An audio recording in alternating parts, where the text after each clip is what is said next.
Ako ang inyong Lolo Pael. At ako naman si Kabanong.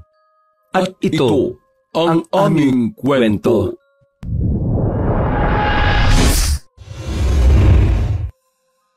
Anak na naman na dalaga ni Aling Pasita na wala. Grabe, Manong. Hindi natin ito naagapan kagabi dahil sa ibang body tayo pumunti.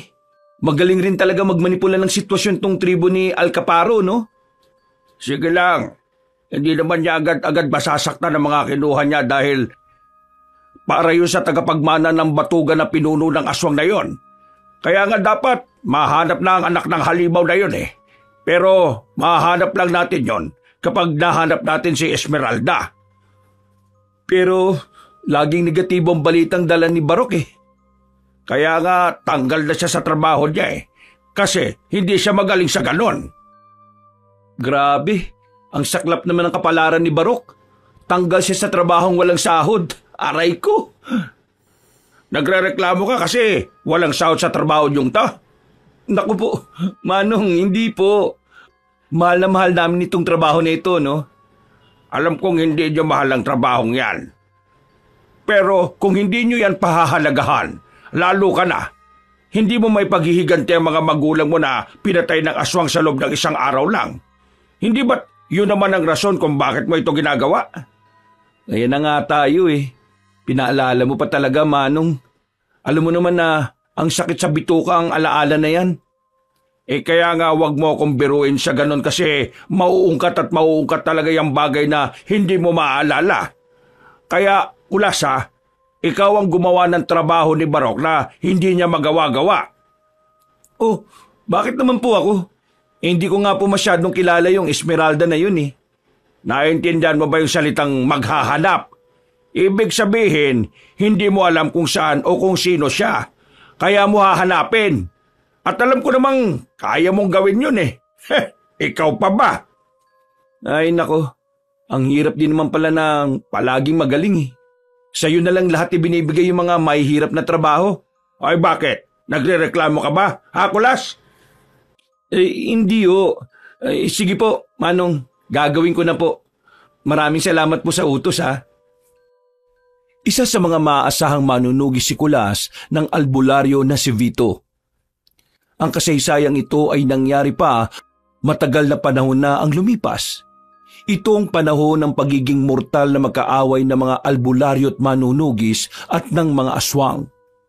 At isang dalagang tagapagmana ng tribo ng mga aswang ang parehong hinahanap ng parehong panig. O Kulas, ito mga palatandaan para mahanap mo yung batang itinakas ni Esmeralda noon.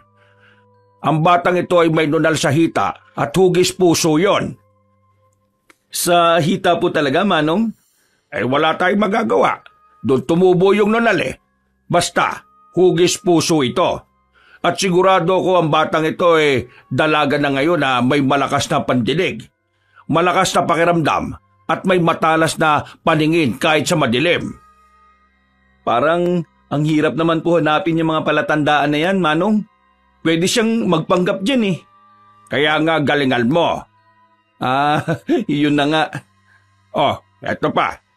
Kasi noong sanggol yon habang itinatakas yun ni Esmeralda sa amin, may dumaang tipak ng bato sa noo nun na galing sa bangin. Kaya sigurado kong may peklat sa noo yung babae. Pero nasa hita pa rin po yung kumpirmasyon. Mismo. Ganon nga, Kulas. At alam kong kaya mo yan. Hindi ako magtitiwala sa iyo kung hindi. Yang si Barok, sinubukan ko lang talaga pero siyempre, ikaw pa rin ang alam kong makakagawa dito.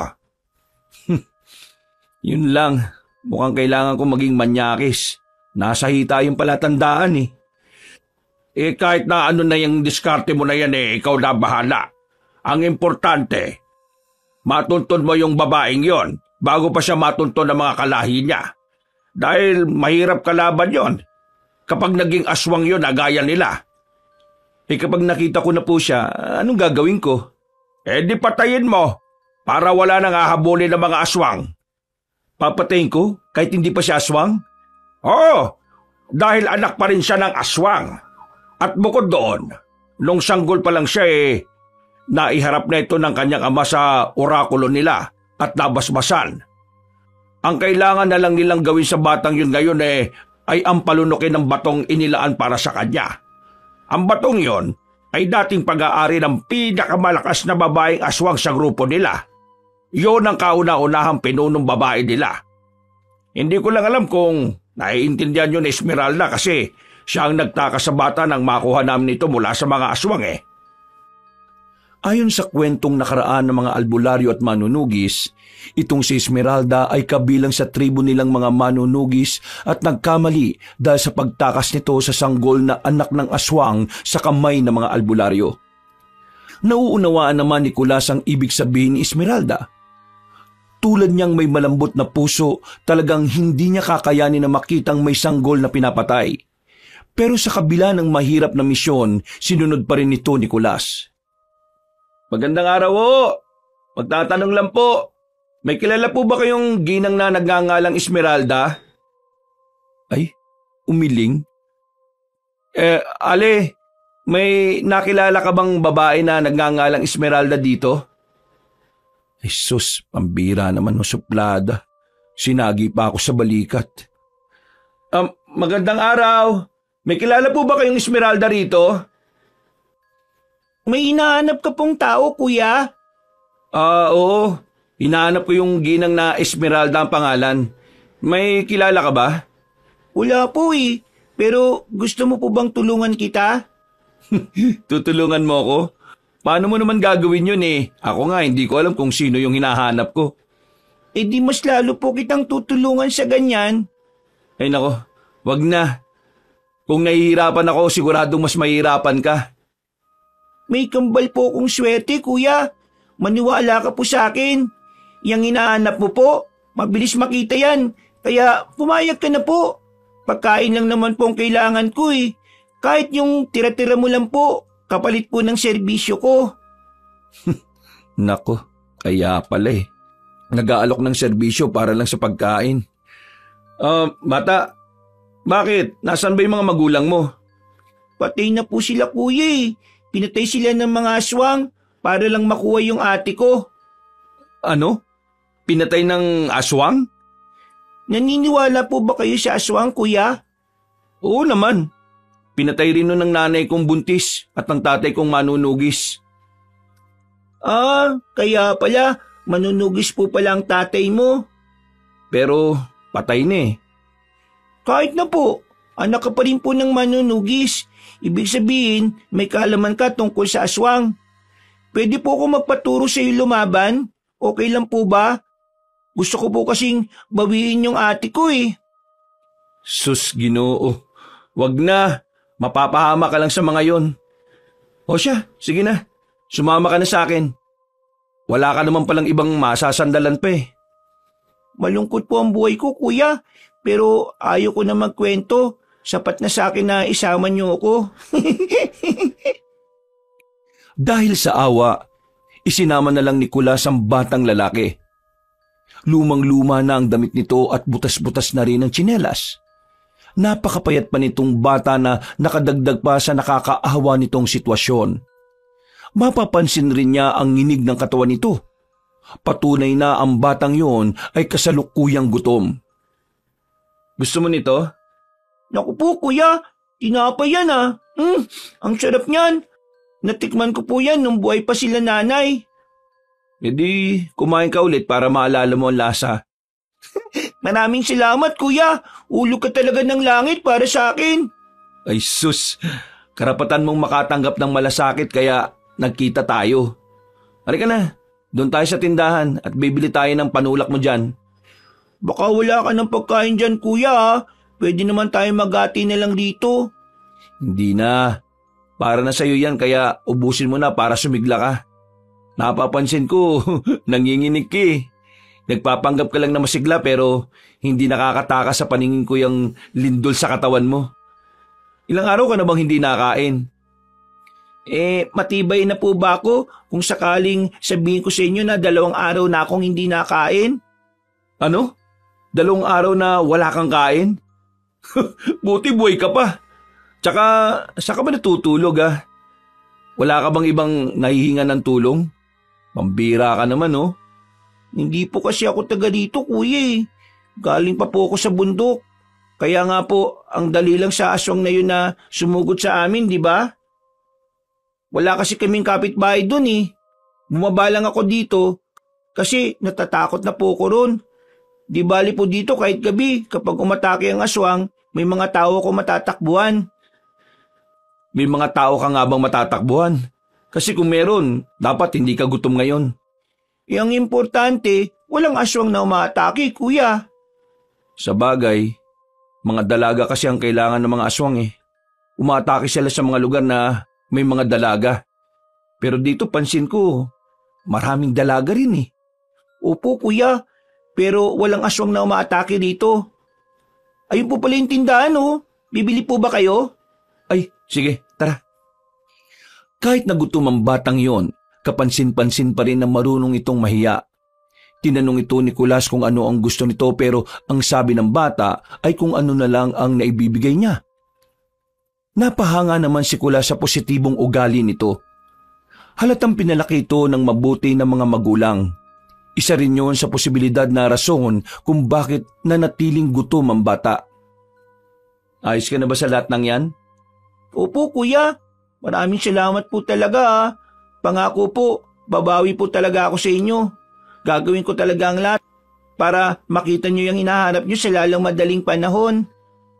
Kahit wag ka na magpagod para tulungan ako, ayos na sa akin ang nakakakain ka. Ay, oo nga pala. Kanina pa tayo nag-uusap pero hindi ko pa alam yung pangalan mo. Tisoy na lang po, kuya. Ikaw po, anong pangalan mo? Kuya Kulas na lang. Astig ah.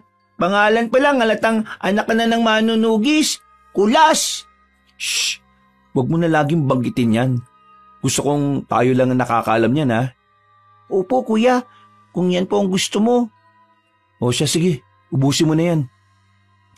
Pagkatapos kumain ng bata, nagsimula naman silang maglakad-lakad sa lugar na yon. Kabisado na ng bata ang baryo at ang ginagawa na lang nila ay magtanong sa mga bahay-bahay. May nakita naman silang malaking bahay at may nagwawali sa loob nito.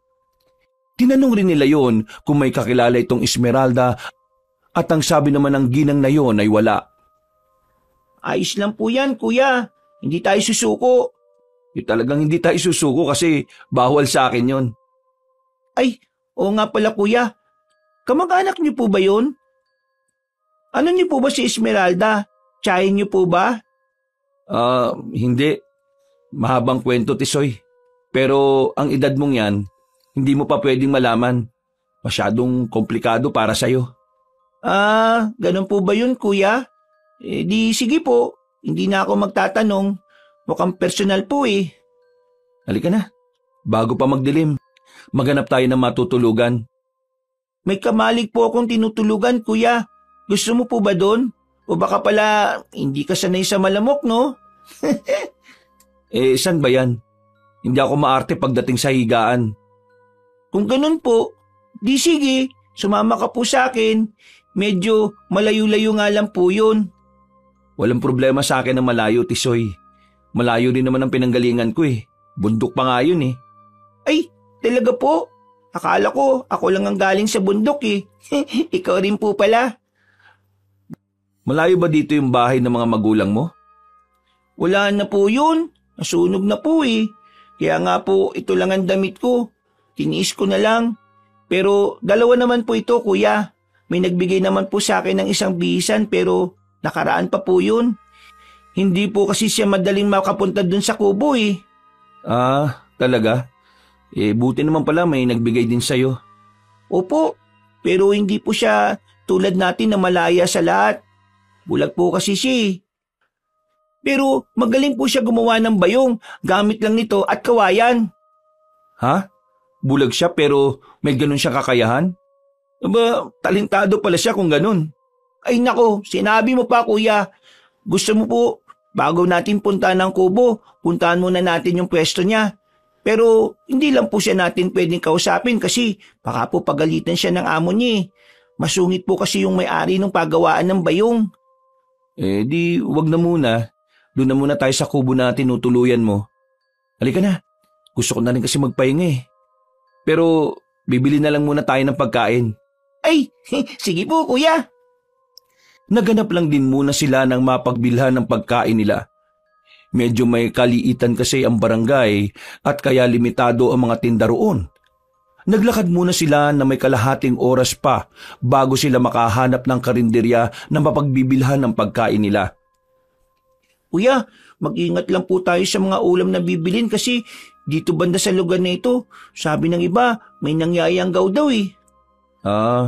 Huwag ka mag-alala. May paraan naman ako para malaman kung may yanggaw yung pagkain o wala. Talaga po? Paano? Patakan ng kalamansi yung pagkain. Kapag nangamoy bulok yun, ibig sabihin may yanggaw yun. Ganun po pala yun. Buti kuya, magaling ka sa mga ganyan, no? Ay, oo. At teka, sandali lang. Susunod na pala ako dito sa pila. Sige po kuya. Ay, teka, si Ate Amaria to ah. Ate, bibili ka rin po ba ng ulam? Ikaw ba yan, Tisoy? Kaya pala parang pamilyar ang boses mo sa akin eh. Opo ate. Ay, oo nga pala ate. May bago kong kaibigan. Si Kuya Kulas po. Kuya Kulas, siya po yung kaibigan kong sinasabi ko sa inyong magaling gumawa ng bayong. Siya po si Ate Amaria. Ikaw pala yung kinukwento ni Tisoy sa akin kanina. Magandang hapon pala sa'yo. Gabi na mamaya eh. Teka, ako nga pala si Kulas. Bibili ka rin ba? Halika, sumabi ka na sa akin para hindi ka na pumila pa. Dinuguan lang naman ang pinabibili sa akin eh. Ganun ba? O sige, isabay ko na dito. Ako na bibili. Itong pera oh. Maraming salamat ah. Tinanggap ni Kulas ang pera at bumili ng dinuguan na sinasabi rin ng babaeng bulag. 6:30 ng hapon yon at medyo madilim na rin. Pero sa kabila ng dilaw na ilaw ng tindahan, nakikita pa rin niya ng klaro ang kalagayan ng mata ng babae. Puro puti ito, na kung sa unang tingin kung hindi handa, makakaramdam ka ng gulat at takot. Pero kumikisap-kisap pa rin ang mga mata nito kahit na bulag. Oh, Amaria, ito na yung dinuguan mo. Ito, dito. Ayos lang ba hawakan ko kamay mo para may abot ko? Sige, okay lang. At maraming salamat ah. Ito, yan. Hawakan mo na maigi ha. Tapos, merong kalamansi yan. Kumuha ka lang ng kahit kaunti dyan sa ibubukod mo para patakan ito ng katas ng kalamansi. Kapag nangamoy, bulok ito. Huwag mong kainin ha. Ha? Bakit naman? Posible kasing may yanggaw yan eh. Basta sa panahon ngayon, kailangan mo mag-ingat. Oo nga pala. Bali-balita na rin ngayon ng tungkol sa aswang. Maraming salamat pala sa pagbahagi ng paraan tungkol sa kalamansi ah. Ngayon ko lang talaga ito nalaman. Sus, wala yon. Kailangan mo lang mag-ingat. Ay, oo nga pala. Saan ka umuwi? Mabuti pa ihatid ka na namin. Malapit lang ang tindahan namin. At maraming salamat na rin. Nakakaya naman sa iyo. Di ba nga sabi ko kanina, walang kaso yon. Halika na, bago ka paabutan ng dilim dito sa labas. Mag-ingat ka kasi may mga aswang nang nangunguha ng dalaga. Baka isa ka sa madali, mahirap na. Lingid sa kaalaman ni Kulas, habang naglalakad sila papunta kung saan man nakatira ang babae, may matandang lalaki naman na may hawak na tungkod at nakasombrerong malapad ang lihim na nagmamasid sa kanila. Pagdating nila sa tirahan ng babae, napansin ni Kulas na malaki ito at tila may paupahan sa taas. Sa baba naman ay merong tindahan ng mga bayong. Dito ka nakatira? Ang laki pala ng bahay nyo, no? Dito lang ako sa ibaba at ang amo ko naman ang nasa taas. Pero ang ibang kwarto naman dyan ay paupahan. Mura lang ba? Parang mas okay na tayo dito, Tisoy kaysa dun sa sinasabi mo. Pero may bayad po dito, kuya eh. Walang kaso sa pambayad. Meron naman akong sapat na laman sa bulsa eh. Mayaman ka po pala? Yung nag-utos lang sa akin na may pera. Siya nga pala. Siya na ang bahala magbayad ng mga ganito ko kasi ginusto niya to eh. Gusto niyo bang mangupahan? Tatawagin ko yung amo ko sa itaas para kayo na mag-usap. O sige. Kaya mo ba? Hagdan yan eh. Ano ka ba? Sanay ako sa ganito. Nang tawagin naman ni Amaria ang amo nito at tumarap sa kanila, agad niya itong nakilala bilang tiyahin niyang kapatid ng kanyang ama. At hindi rin lingid sa kaalaman nito ang pagiging manunugis niya. Alam niyang masagana ang buhay nito at may hawak na maliit na negosyo pero hindi nga lang niya alam ang eksaktong lugar kung saan ito nakatira at noon lang din niya nalalaman. Mukhang totoo ang sinasabi mong may kambal kang swerte ah. Sabi ko naman sa iyo, kuya eh. Kung swertein ako, makakaroon ka rin. Ibig sabihin, swerte ka kasi nakilala mo ko, ganun ba? Ganun na nga po, kuya. At dahil dala-dala ko ang swerte, nabigyan ka rin. At saka, kuya, ang ganda ng kwarto natin, oh. Ang laki at ang linis. Pero yun nga lang po, dito lang po ako sa sahig matutulog, ah. Oh, bakit ka naman sa sahig matutulog? May higaan naman. Ito, may katre. Walang banig dyan sa sahig, no? Dito ka na. Tabi tayo mamaya. Kasi po, kuya, mabaho ako eh. Hindi mo ba ako naaamoy? Di magpalit ka ng damit. Alam mo, may mga nalitan na damit dito ang mga pinsan ko. Sigurado ako nandito pa yon. Kaya kasya yun sa'yo. Sandali, dito ka lang at kakausapin ko ang tiyahin ko, ha? Pero nakakaya naman. Medyo masungit po kasi ang tiyahin niyo, kuya eh. Kumalma ka lang. Akong bahala sa kanya para sa'yo. Sige po. Maraming salamat po agad, ha. Kapag magpapairam po siya ng damit, maliligo na rin po ako. Oo na. Kaya hintayin mo ako dito ha. Lalabas lang ako ng kwarto. Sandali. Parang umiinit yung kwintas kong habak ha. Mukhang may aswang dito. Nasaan kaya yun? Ay nako. Subukan niyo lang lumapit. Malalagot talaga siya sa akin. Kulas, may kailangan ka ba? Oh, Maria. Anong ginagawa mo dito? Tsaka paano mo nalaman na nandito ako? Naramdaman kasi kita agad. At saka kilala ko na kaagad ang amoy mo kaya alam kong ikaw yan. Nararamdaman mo ako at naaamoy? Kahit na medyo may distansya ka dyan? Oo. Malakas ang pakiramdam ko, Kulas. Malakas din ang pandinig ko at pangamoy. Kaya alam ko nasa paligid lang kita. Talaga? May kakayahan kang ganon? Parang ako nga lang ang ganito eh. Alam kong hindi ka ganito, tama ba ako? Naisip ko nga eh, baka nga hindi talaga ako normal. Ay, oo nga pala.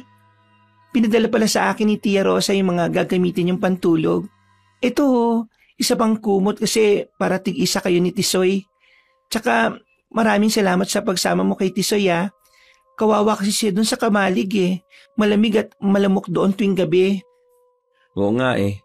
Pero pumasok ka muna sa kwarto, Amaria. Sama mo muna si Tisoy sa loob. Ayos lang ba? Oo naman.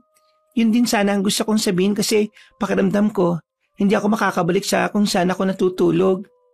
O bakit? May nararamdaman ka rin bang kakaiba? Oo.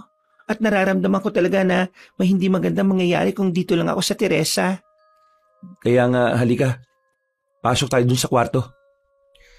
Sa pagakbang nila pareho papasok sa kwarto, umalulong na ang mga aso sa paligid. Kaya agad na rin niyang isinara ang pinto pagkapasok nila. Sa hindi naman nakikitang parte, nakamasid naman ang aswang na matandang lalaki. Tila inaaral nito ang mga kinikilos nila, lalo na sa bulag na babae.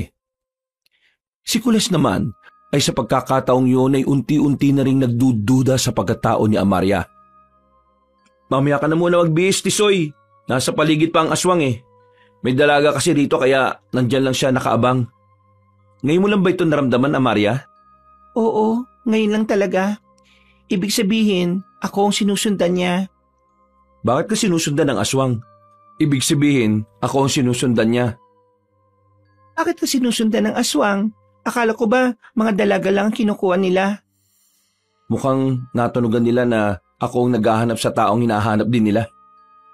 Yung Esmeralda na hinahanap niyo po, kuya? Esmeralda? Dalaga ba siya o matanda na? Sa panahong ito, may edad na siya. Pero may anak siyang babae at dalaga na rin yun ngayon. Alam mo ba, ang nanay ko, Esmeralda din ang pangalan niya. Ano? Esmeralda din ang pangalan ng nanay mo? Oh, hindi kaya yung nanay niya ang hinahanap mo, Kuya Kulas? Bakit ka naman naghahanap ng babaeng nagngangalang Esmeralda? Hindi si Esmeralda talagang hinahanap ko, kundi ang batang babae na pinalaki niya. Yung may balat na puso sa hita, may peklat sa noo. Yung mga kakayahang malakas na pakiramdam, pandinig, pang amoy. Hindi ba't kakayahan mo rin yun? Sabi mo kanina? Oo, at hindi ko maintindihan kung bakit ganon. Tuwing sumasapit ang gabi, nagiging ganon ako eh. Parang nagiging malakas ang lahat ng pakiramdam ko. At totoong may balat ako sa hita, nahugis puso. Pero wala akong peklat sa noo. Yun nga lang, bulag ako. Bakit, Kulas? Kung ako nga ang hinahanap mo, anong kailangan mo sa akin? Poprotektahan ka. Tama, hinahanap kita para protektahan ka. Protektahan? Saan? Sa mga aswang? Oo, ganun na nga. Kaya mag-iingat ka sa mga taong umaaligid sa'yo. Huwag ka na rin magtiwala ng basta-basta, ha? Maraming salamat, Kulas, pero dahil kasi sa sinabi mo, nagkaroon ako ng maraming katanungan. Ayos lang ba kung magtatanong ako sa'yo? Siguro tungkol sa bagay na yan, Amaria, bukas na lang natin pag-usapan. Magmatsyag muna tayo sa paligid ngayon. May nararamdaman ka pa rin ba? Oo, nandyan pa rin siya. Parang inaabangan niya na lalabas ako. Kung ganun, huwag kang lalabas dito. Sandali may ibibigay pala ako sa'yo. Kagad niyang kinuha ang kanyang bag sa sahig at kinuha ang 2 habak na dala niya sa loob nito. Binigay niya ang isa kay Amaria at kay Tisoy naman ang isa. Sinabi niya sa mga yon na ang bagay na ito ay proteksyon laban sa aswang kaya kinakailangang ingatan. Nang mabigyan niya ang mga yon, agad rin siyang umalis upang harapin ang aswang sa labas. Hoy aswang! Kahit na magtago ka dyan, alam kong nandiyan ka. Bakit hindi mo ako harapin ngayon, ha? Sige nga! Subukan mo kumuha ng dalaga sa baryong ito. Hindi mo kami mapipigilan sa kung ano ang gusto namin gawin. At huwag mo akong yabangan dahil makapatulang kita at magsisihan mo na lang mamaya. Ako? Magsisisi kung sakaling pumatol ka? Hindi ba't kanina ka pa nga nangunguna? Sa ating dalawa, ako ang papatol at ikaw ang dapat magsisi. Bakit naman ako magsisisi? Kung sa ating dalawa, malinaw na mas malakas ako sa'yo. Dahil alam ko na takot ka dito sa hawak ko. At lilinawin ko lang hindi ako natatakot sa tulad mong aswang. Huwag ka masyadong kampante. At itong hawak ko, kilala mo kung ano ito, hindi ba? Simpleng itak, lumang-luma na. At masyado nang manipis sa paulit-ulit na pagpapanday. Pero akalain mo nga naman, di ba? Isang hampas ko lang sa iyo nito, manganganib ka na. Kaya nga ayaw mong magpakita sa akin kasi takot ka eh. Ang masaklap nga lang, alam ko kung nasaan ka. Kaya heto unang abono ko na sa iyo. Mabilis na tinaga ni Kula sa mga nakalugay na tuyong dahon ng saging na nasundan ng malakas na daing ng aswang. Alam niya kasing una pa lang nandun na nagtatago ang aswang. At isa pa habang lumalapit siya, lalong umiinit ang habak niya. Dahil natamaan niya ang aswang ay napadaing ito. Mabilis rin itong umatake sa kanya. Isang hampas lang din sa braso nito.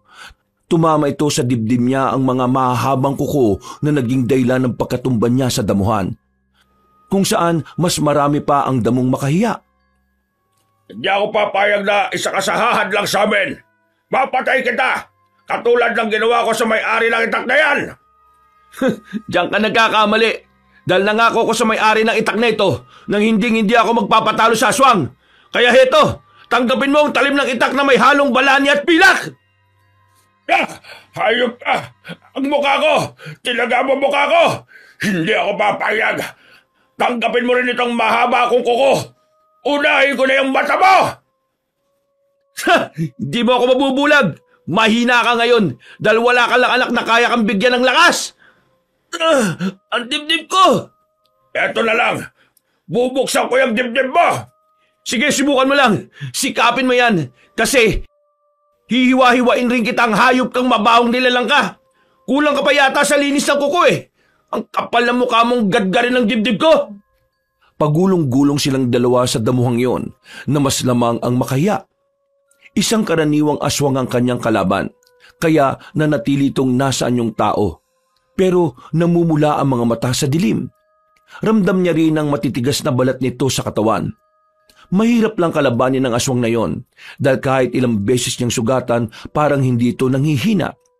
Mukhang siya pa nga ang dehado pero nakadakot kasi siya ng asin sa bulsa niya at naihaplas niya ito sa mukha ng aswang. Wow! Ang init! Sobrang init! Walang iya ka! Babalikan kitang hayop ka! Hindi! Tapusin na natin to ngayon! Akala ko ba mas malakas ka? Bakit ka tatakas, ha? Hintayin mo mga abuelo ko! Papatay kita! Bitiwan mo ako! Oh, bakit ko pa hihintayin yun? Kung pwede naman kitang tapusin na ngayon. Lalaslasin ko nitong leg mo! Tip-tip ko! Tigilan mo yan! Puputasin ko lang ito. Ayaw mo akong tantanan, ha? Ang sakit! Ang init ng talim ng itak mo sa braso ko! Hindi pwede to. Sobrang init! Sakit! Sabing diyan ka na talaga. Babalikan kitang hayop ka! Duwag ka! Duwag! Ay, ang sakit ng mga sugat ko. Ayop na aswang yun, ha? Sabi ko na nga ba, siya ang aswang na pumatay sa mga magulang ko, eh. Magkikita ulit tayo! At hindi na kita bubuhayin pa! Pareho silang sugatan ng aswang. Kumaripas ito ng takbo palayo sa kanya. At hindi na rin niya mahabol pa dahil maging siya hirap na ring itayo ang sarili niya. Dahil sa kalmot at saksak ng aswang sa kanya gamit ang kuko, ay nangahapdi pero sinikap niyang makabalik sa tinutuluyan niya at nag-aalala ang tiyahin niya nang makita siyang duguan. Kaya nataranta itong kumuha ng magagamit upang magamot ang mga sugat niya. Grabe kuya, totoo pala talagang sabi sa akin ni Ate Amaria na nakikipaglaban ka raw talaga sa aswang. Ang dami mo pong sugat. Oo nga eh. Ang talim ng kuko niya. Talagang diin na din sa laman ko. Oo nga po, ang lalim nga po ng mga kalmot. Grabe kuya, pawis na pawis ka rin po sa kalagayan niyong yan. Pagpapawisan ka talaga. Sobrang hapdi eh. Sugatan ka ba naman ng kulang sa linis na kuko? Ang hahaba nun at sigurado kong mamamaga itong mga sugat ko. Para akong himatayin. Pwede bang makaingi ng tubig? Sige kuya, kukuha po ako. Salamat Tisoy ah. Pasensya ka na, Kulas. Mukhang ako yata ang dahilan kung bakit nandun ang aswang na yun eh. Mukhang alam na niya kung nasaan ang hinahanap niya. Sabi mo, di ba? Hindi. Nagkakamali ka. Sabi ko nga kanina, di ba, nasundan ako ng hayop na yun. At isa pa, inamin niyang siya ang pumatay sa tatay ko. At sigurado kong siya rin ang pumatay sa nanay kong buntis noon. Kaya, paghahandaan ko talagang pagkikita namin ulit. Tutulungan kita, Kulas. Sasabihin ko sa iyo kung nandyan na siya. Nararamdaman at naaamoy ko kasi siya eh. Masyadong mabigat ang presensya niya at masyado siyang malansa. Siguro dahil kumakain siya ng karne na hilaw at sariwang dugo. Ganyan talaga ang amoy ng aswang. Malansa. Pero kanina, hindi ko napansin ang amoy niya eh. Gustong gusto ko siyang patayin eh. Oh kuya, ito na po yung tubig oh. Dahan-dahan lang po kasi sumasama yung pakiramdam ninyo. Baka mabigla po kayo sa tubig. Maraming salamat, Tisoy ah. Ayos ka lang po ba? Hanggat tuwid ako magsalita, ayos lang ako, Tisoy. Kinabukasan, halos hindi siya makabangon sa pamamaga ng mga sugat niya. Pakiramdam niya, bawat suga pinipiga at nanghihigpit sa sakit. Pinilit lang niyang iangat ang katawan niya at saktong tumama ang paningin niya sa lamesang nasa tabi niya. Sa ibabaw naman ito, nakapatong na ang agahan niya. Magandang umaga, Kulas. Ang sabi ng tiyahin mo, dalhin ko raw ito sa iyo para mainitan ng tiyan mo ngayong umaga. Pasensya ka na, pumasok na ako. Inutusan ka niya na dalhin ang mga pagkain na yan dito? Mag-isa? Hindi po kuya, kasama niya po ako. Ako nga po nagdala ng sabon na yan eh. Kasi sabi po ng tiyahin mo, baka masama ang pakiramdam mo at hindi ka makabangon kaagad. Kala ko naman si Amaria lang nagdala niyang lahat eh. Magtataka sana ako kung bakit wala siyang paso. Maraming salamat pala at nag-abala pa kayo ha. Eh kumusta pala ang sugat mo? Naamoy ko kasi ang pagsisimula ng langib eh. Alam kong mamasa-masa pa yan. Masakit ba? Grabe po ate, lakas po ng pangamoy nyo.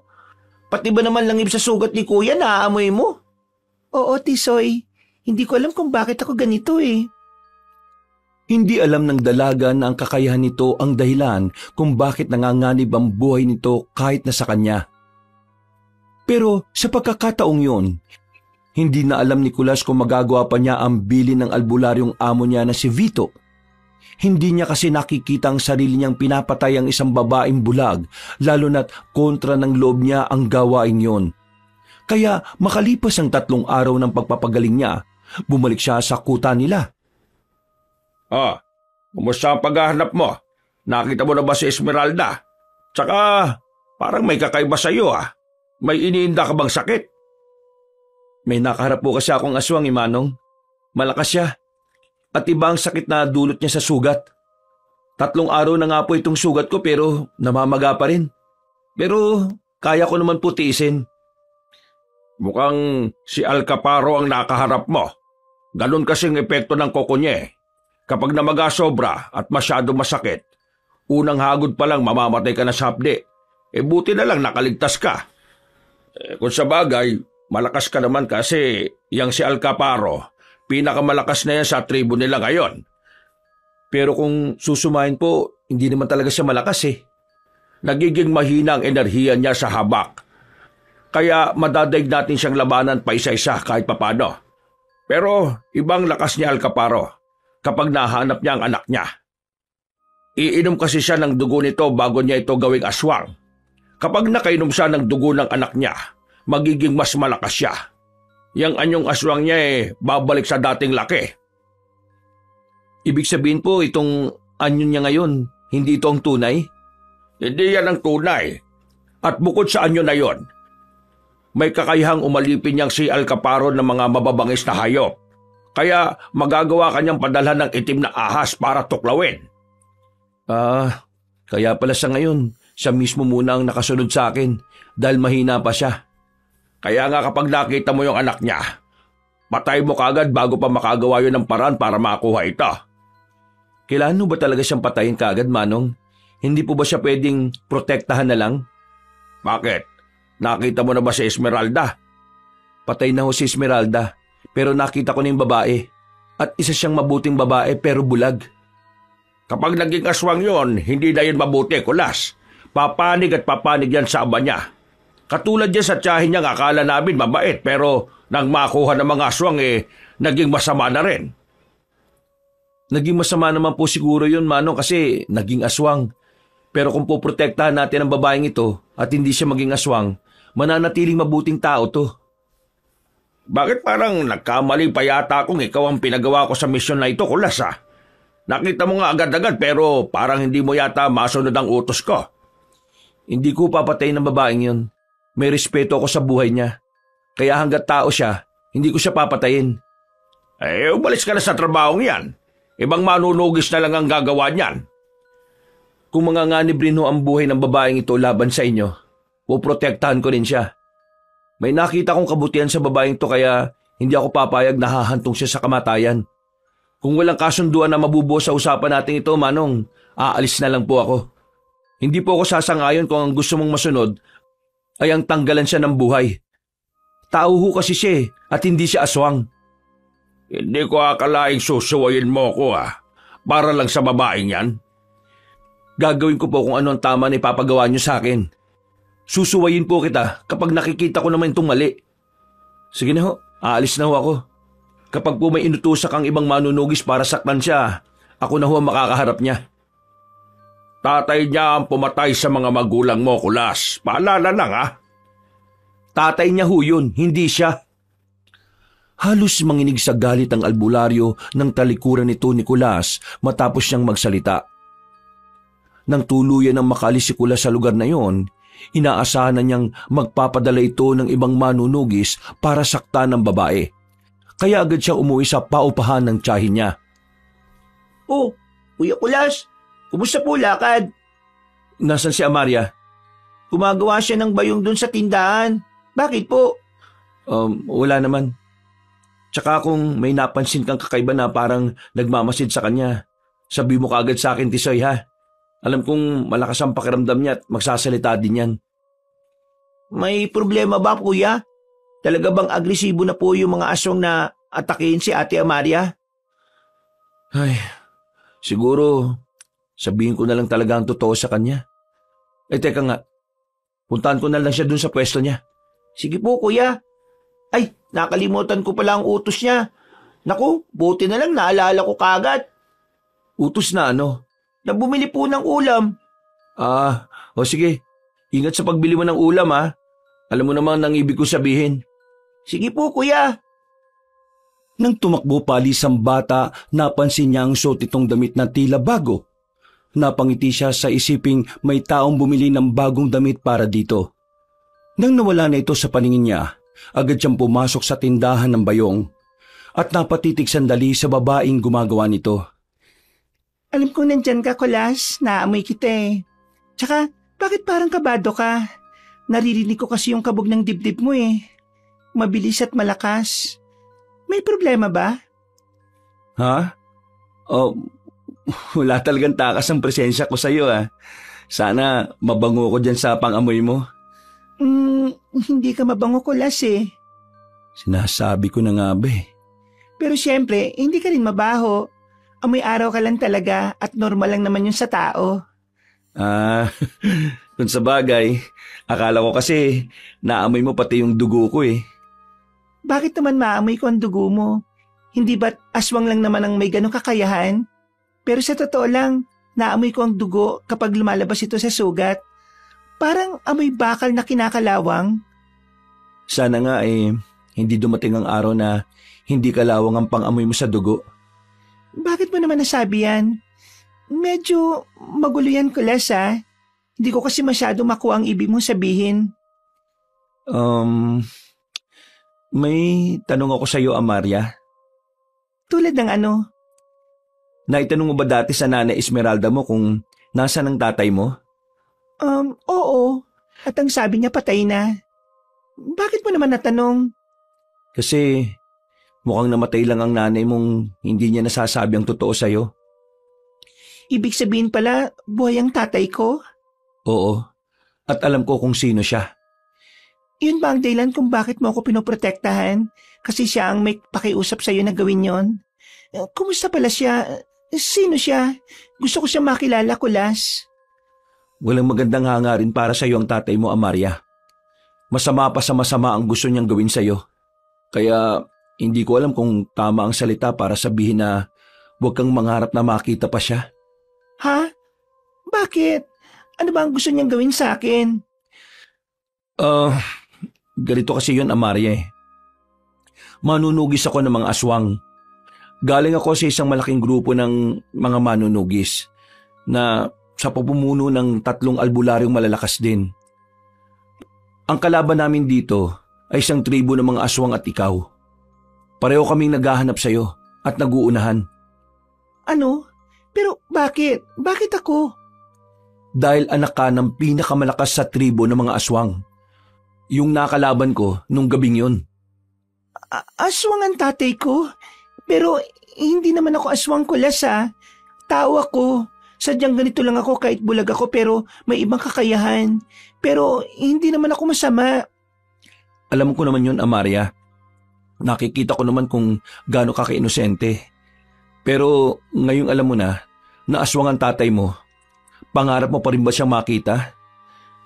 Kung halimbawa ba na makita kami, anong gagawin niya sa akin? Gagawin kanyang aswang at mamanahin mo ang buong tribo. Grabe naman. Naging tagapagmana nga ako pero ng mga aswang naman. Akala ko naman kayamanan.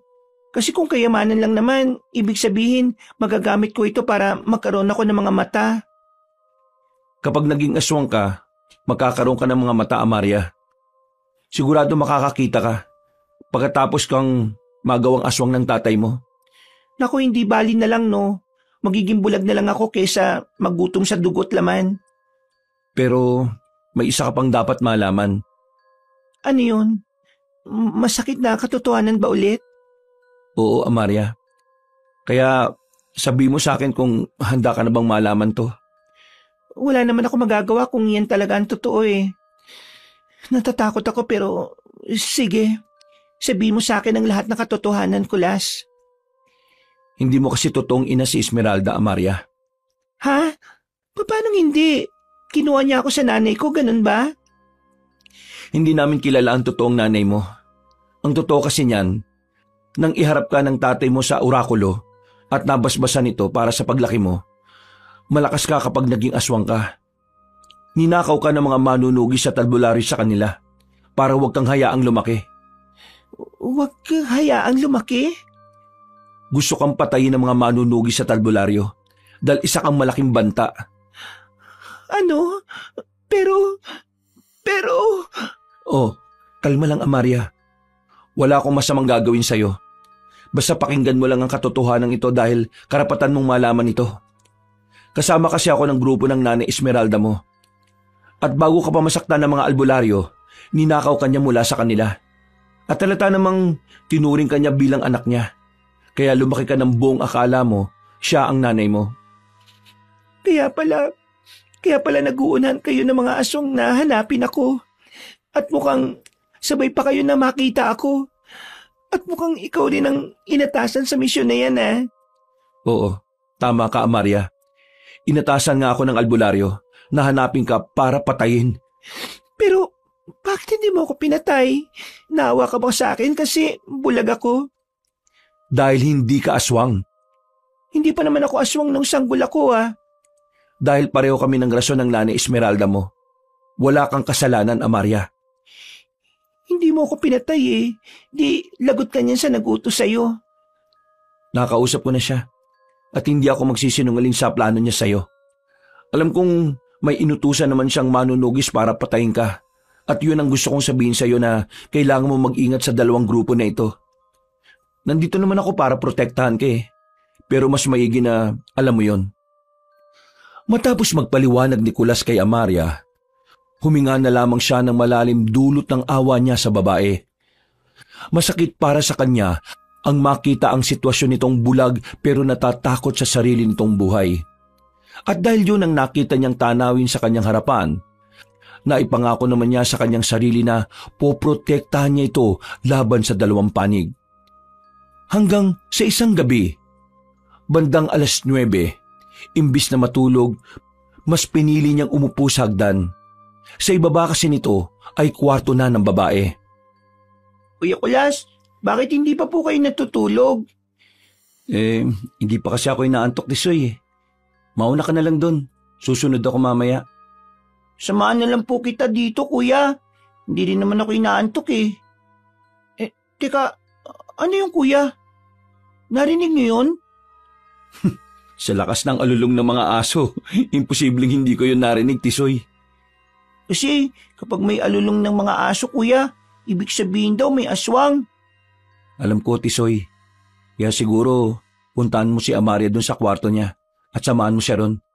Bakit po ikaw? Sasamahan mo ang tiyahin mo? Hindi. Aabangan ko yung aswang na umatake rito. Kung meron ulit. Naku, ayan ka na naman kuya Sigurado ko mamaya, sugat-sugat na naman ang katawan mo. Di pa nga po magaling yung mga sugat mo nung nakaraan Basta, kaya ko nito, Tisoy.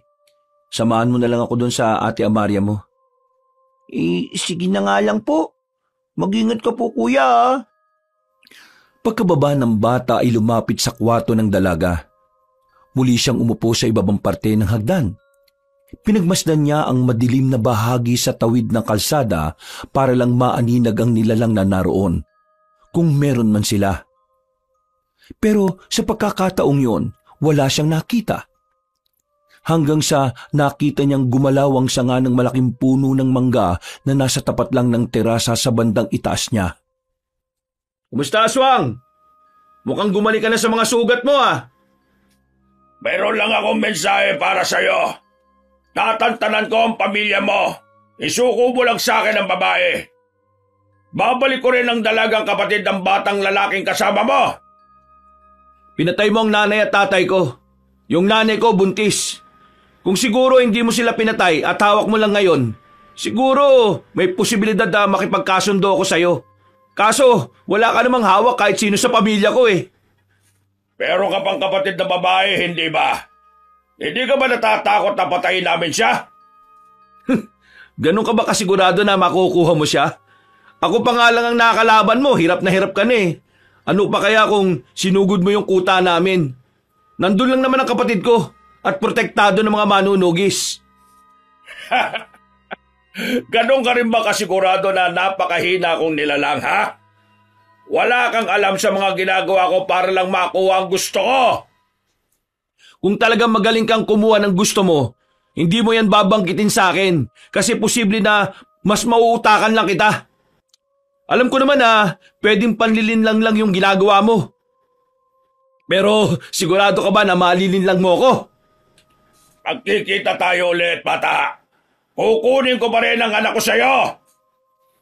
Kasabay ng pag-alis ng aswang, may mga kaluskos ring tila nagsisialisa ng mga nagtatago roon bawat matataas na damuhan sa paligid. Doon lang niya naisip na hindi lang pala nag-iisa ang aswang kundi marami rin itong mga kasama. Pero sa kabila ng realisasyon niyang yon, may dalawang manunugis at isang albularyo ang tila lumabas rin sa pinagtataguan. Lumapit ang mga ito sa gate at bumaba naman siya. O ano, Kulas? Kumusta naman yung pinaglalaban mo ngayon?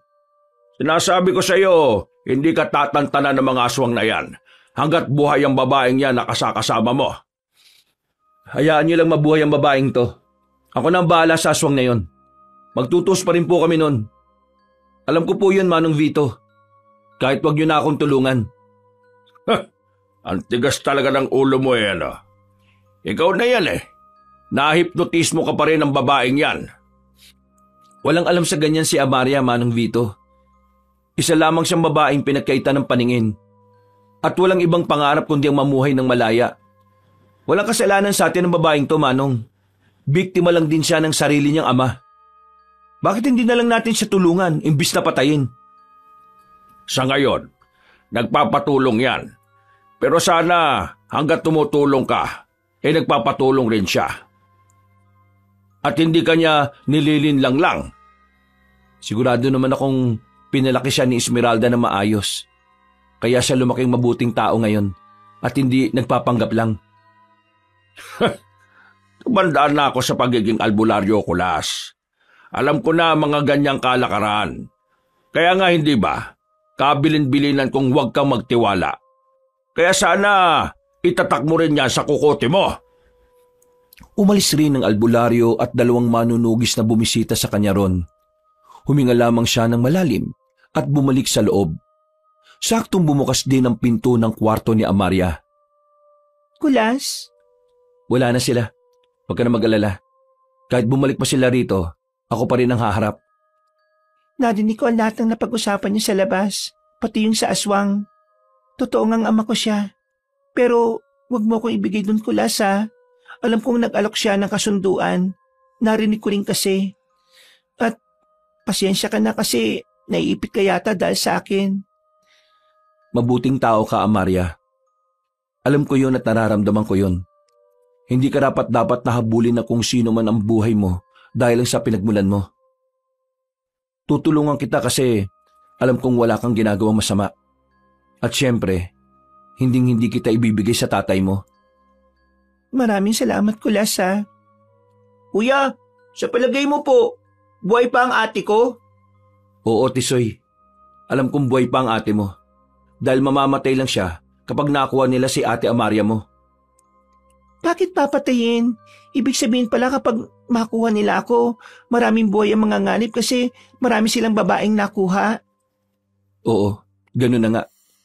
Dahil sa oras na naging aswang ka, ikaw ang kakain sa kanila. Pero hindi ko magagawa yun. Siguro naman mananaig ang pagiging tao ko kahit nagutom ako. Hindi mo masasabi yan dahil hindi mo pa naranasang magutom katulad ng aswang. Oo nga naman po, ate. Ang sabi nga noon ng tatay ko, kahit gaano ka raw kabait, kung nayanggaw ka ng isang aswang, hindi mo mapipigilan manakit ng tao Pero hindi naman mangyayari yon. Kasi hindi naman ako isusuko ni Kulas. Hindi ba, Kulas? Kung isuko mo man ako, wag sa aswang, kundi sa mga albularyo at manunugis na lang. Sigurado kasing hindi ako makakapanakit ng tao kapag sa kanila. Pero syempre hindi mangyayari yon. Hindi kita isusuko, Amaria. Sa kabila ng sinabi ni Kulas, hindi niya rin alam kung hanggang kailan siya magpoprotekta kay Amaria. Pero nangako pa rin siya sa sarili niya na hindi niya ito susuko kahit na kanino. Pero kinabukasan, pagsapit ng mga bandang 2:00 ng hapon, at si Amaria noon ay nasa labas na nag-aayos ng basura, namataan niya ang 3 tao na nakatingin sa babae. Lumapit siya rito at ang kutob niya ay talagang hindi nagkakamali. Amaria! Ate Amaria! Kuya, may saksak si Ate Amaria! Amaria! Sino may gawa nun? Ate, kuya, ang dami niya pong tugo. Anong gagawin natin? Alam ko kung paano siya gagamutin. Halika, alalayan mo kami. Sige po, kuya. Tapos, tawagin mo si tita sa taas. Sabihin mo sa kanyang manghiram ako ng panlinis sa sugat. Sige po, kuya. Salamat. Pasensya ka na, Amaria. Malayo tayo sa ospital kaya ako na magmamano-mano sa paggagamot dyan sa sugat mo. Ang sakit ko, Las. Sino may gawa nun? Hindi ko alam. Aalamin ko pa. Kuya, pababa na po ang tiyahin niyo. Sige, pakibukas na lang ang pinto, Tisoy. Tapos ihanda mo yung higaan niya. Opo, kuya. Sandali lang po. O ito, kuya, oh. Maayos na po. Salamat. Amaria, ilalapag kita. Magdadahan-dahan lang ako. O, Tisoy, nandito na si Tia. Nagagamot kay Amaria. Dito ka lang bantayan mo sila. Saan po kayo pupunta, kuya? Sa labas lang. Basta kung hindi ako ang tatawag, huwag mong buksan ang gate. Naintindihan mo ba? Opo, kuya. Bumalik po kayo kaagad, O sige, lalabas na muna ako. Parang may tao po yata sa labas, kuya. Aba, oo nga no. Teka, kakausapin ko lang. Kilala ko naman pala eh. Bakit kayo nandito si Mang Vito? May kasama pa talaga siyang 2 manunugis O Manong, anong ginagawa niyo rito? Huwag niyo sabihin na kayo ang nagpadala ng mga taong yun para saktan si Amaria. Wala na po ba kayong awa sa bulag? Kahit papano naman nire-respeto ko pa rin ang paninindigan mo, Kulas. Kaya wala akong ginawang masama para lang magawa ko rin ang pinaniniwalaan kong dapat. Ibig sabihin, hindi kayong nag-utos nun? Kung magpapadala man ako ng utos para patayin ang babaeng yan, hindi ko utusan ang papatay sa kanya na sa tagiliran niya saksakin, kundi dapat laslas sa leeg. Kung hindi kayo, sino? Bakit? Ano ba sabi ko? Hindi tatantanan ni Alcaparo ang anak niya hanggat hindi niya ito nakukuha. Kahit sabihin natin hirap siyang makuha ito sa iyo, makakagawa pa rin siya ng paraan para makakuha ng dugo. Ngayon, hintayin mo ang pagbabalik sugod niya sa iyo. Dahil panigurado, matapos itong matikman ng dugo ng anak niya babalik ang dati niyang lakas. Tsaka, ito pala, panggamot sa sugat niya, mas mabisa yan. O sige na, alis na ako. Sige Manong Vito, ingat po kayo. Teka, ano ba to? Gamot sa sugat? Mabuksan nga. Parang totoo namang gamot. Teka, amuyin ko. Totoo nga. Tisoy, teka sandali. Itong ilagay natin sa sugat niya. Maria, konting pahid lang ang kailangan nito. Sige lang, Kulas. Maraming salamat. Tatandaanin ko lang ha. Mabisa po ba yan, kuya? Mabisa ang gamot ng albularyo. Kaya mas mabilis na mapapagaling ang sugat ni Amaria. Sa palagay ko, bukas ng umaga medyo magaling na yun. Nakakaawa si ate, kuya, no? Kung sino-sino na lang ang may gustong saktan siya. Tapos, hindi pa siya makalaban kasi bulag siya. Bakit kaya hindi yun nakikita ng mga tao bago siya saktan? Iba kasi ang lugar natin eh. Iba rin ang pinagmulan niya. Kaya sa kabila ng kapansanan niya, may mga tao pa rin talagang banta sa buhay niya. Hindi na nauso yung awa, lalo na sa mga taong gumagawa nun sa kanya. Parang ang sinuhulan ng mga taong yun na saksakin siya eh. Kuya, huwag po kayo mapapagod na protektahan si ate Alam niyo kasi, parang ate ko na rin siya Kaya sana hindi siya mawala sa atin. Siyempre hindi siya mawawala. Alam ko naman na isa si Amaria na bumubuo muli ng pagkatao mo ngayon eh. Di ba nga sabi mo, may kambal kang swerte at habang sinuswerte ka, mas lalong sinuswerte yung mga taong nakakasama mo. Kaya swerte yung si Amaria dahil kasama ka niya. Hindi yun mawawala sa'yo. At, ayun na naman yung alulong oh. O kuya, ano yan? Yung upo! Aray ko, muntik nang matuka ang mata ko Walang niya yun May itim na ibon po, kuya. Ayun po, oh, sa sanga ng mangga. Mukhang ito ni sinasabi ni Manong Vito ah. Ang sakit ng tuka niya. Nasugatan pa yata ako.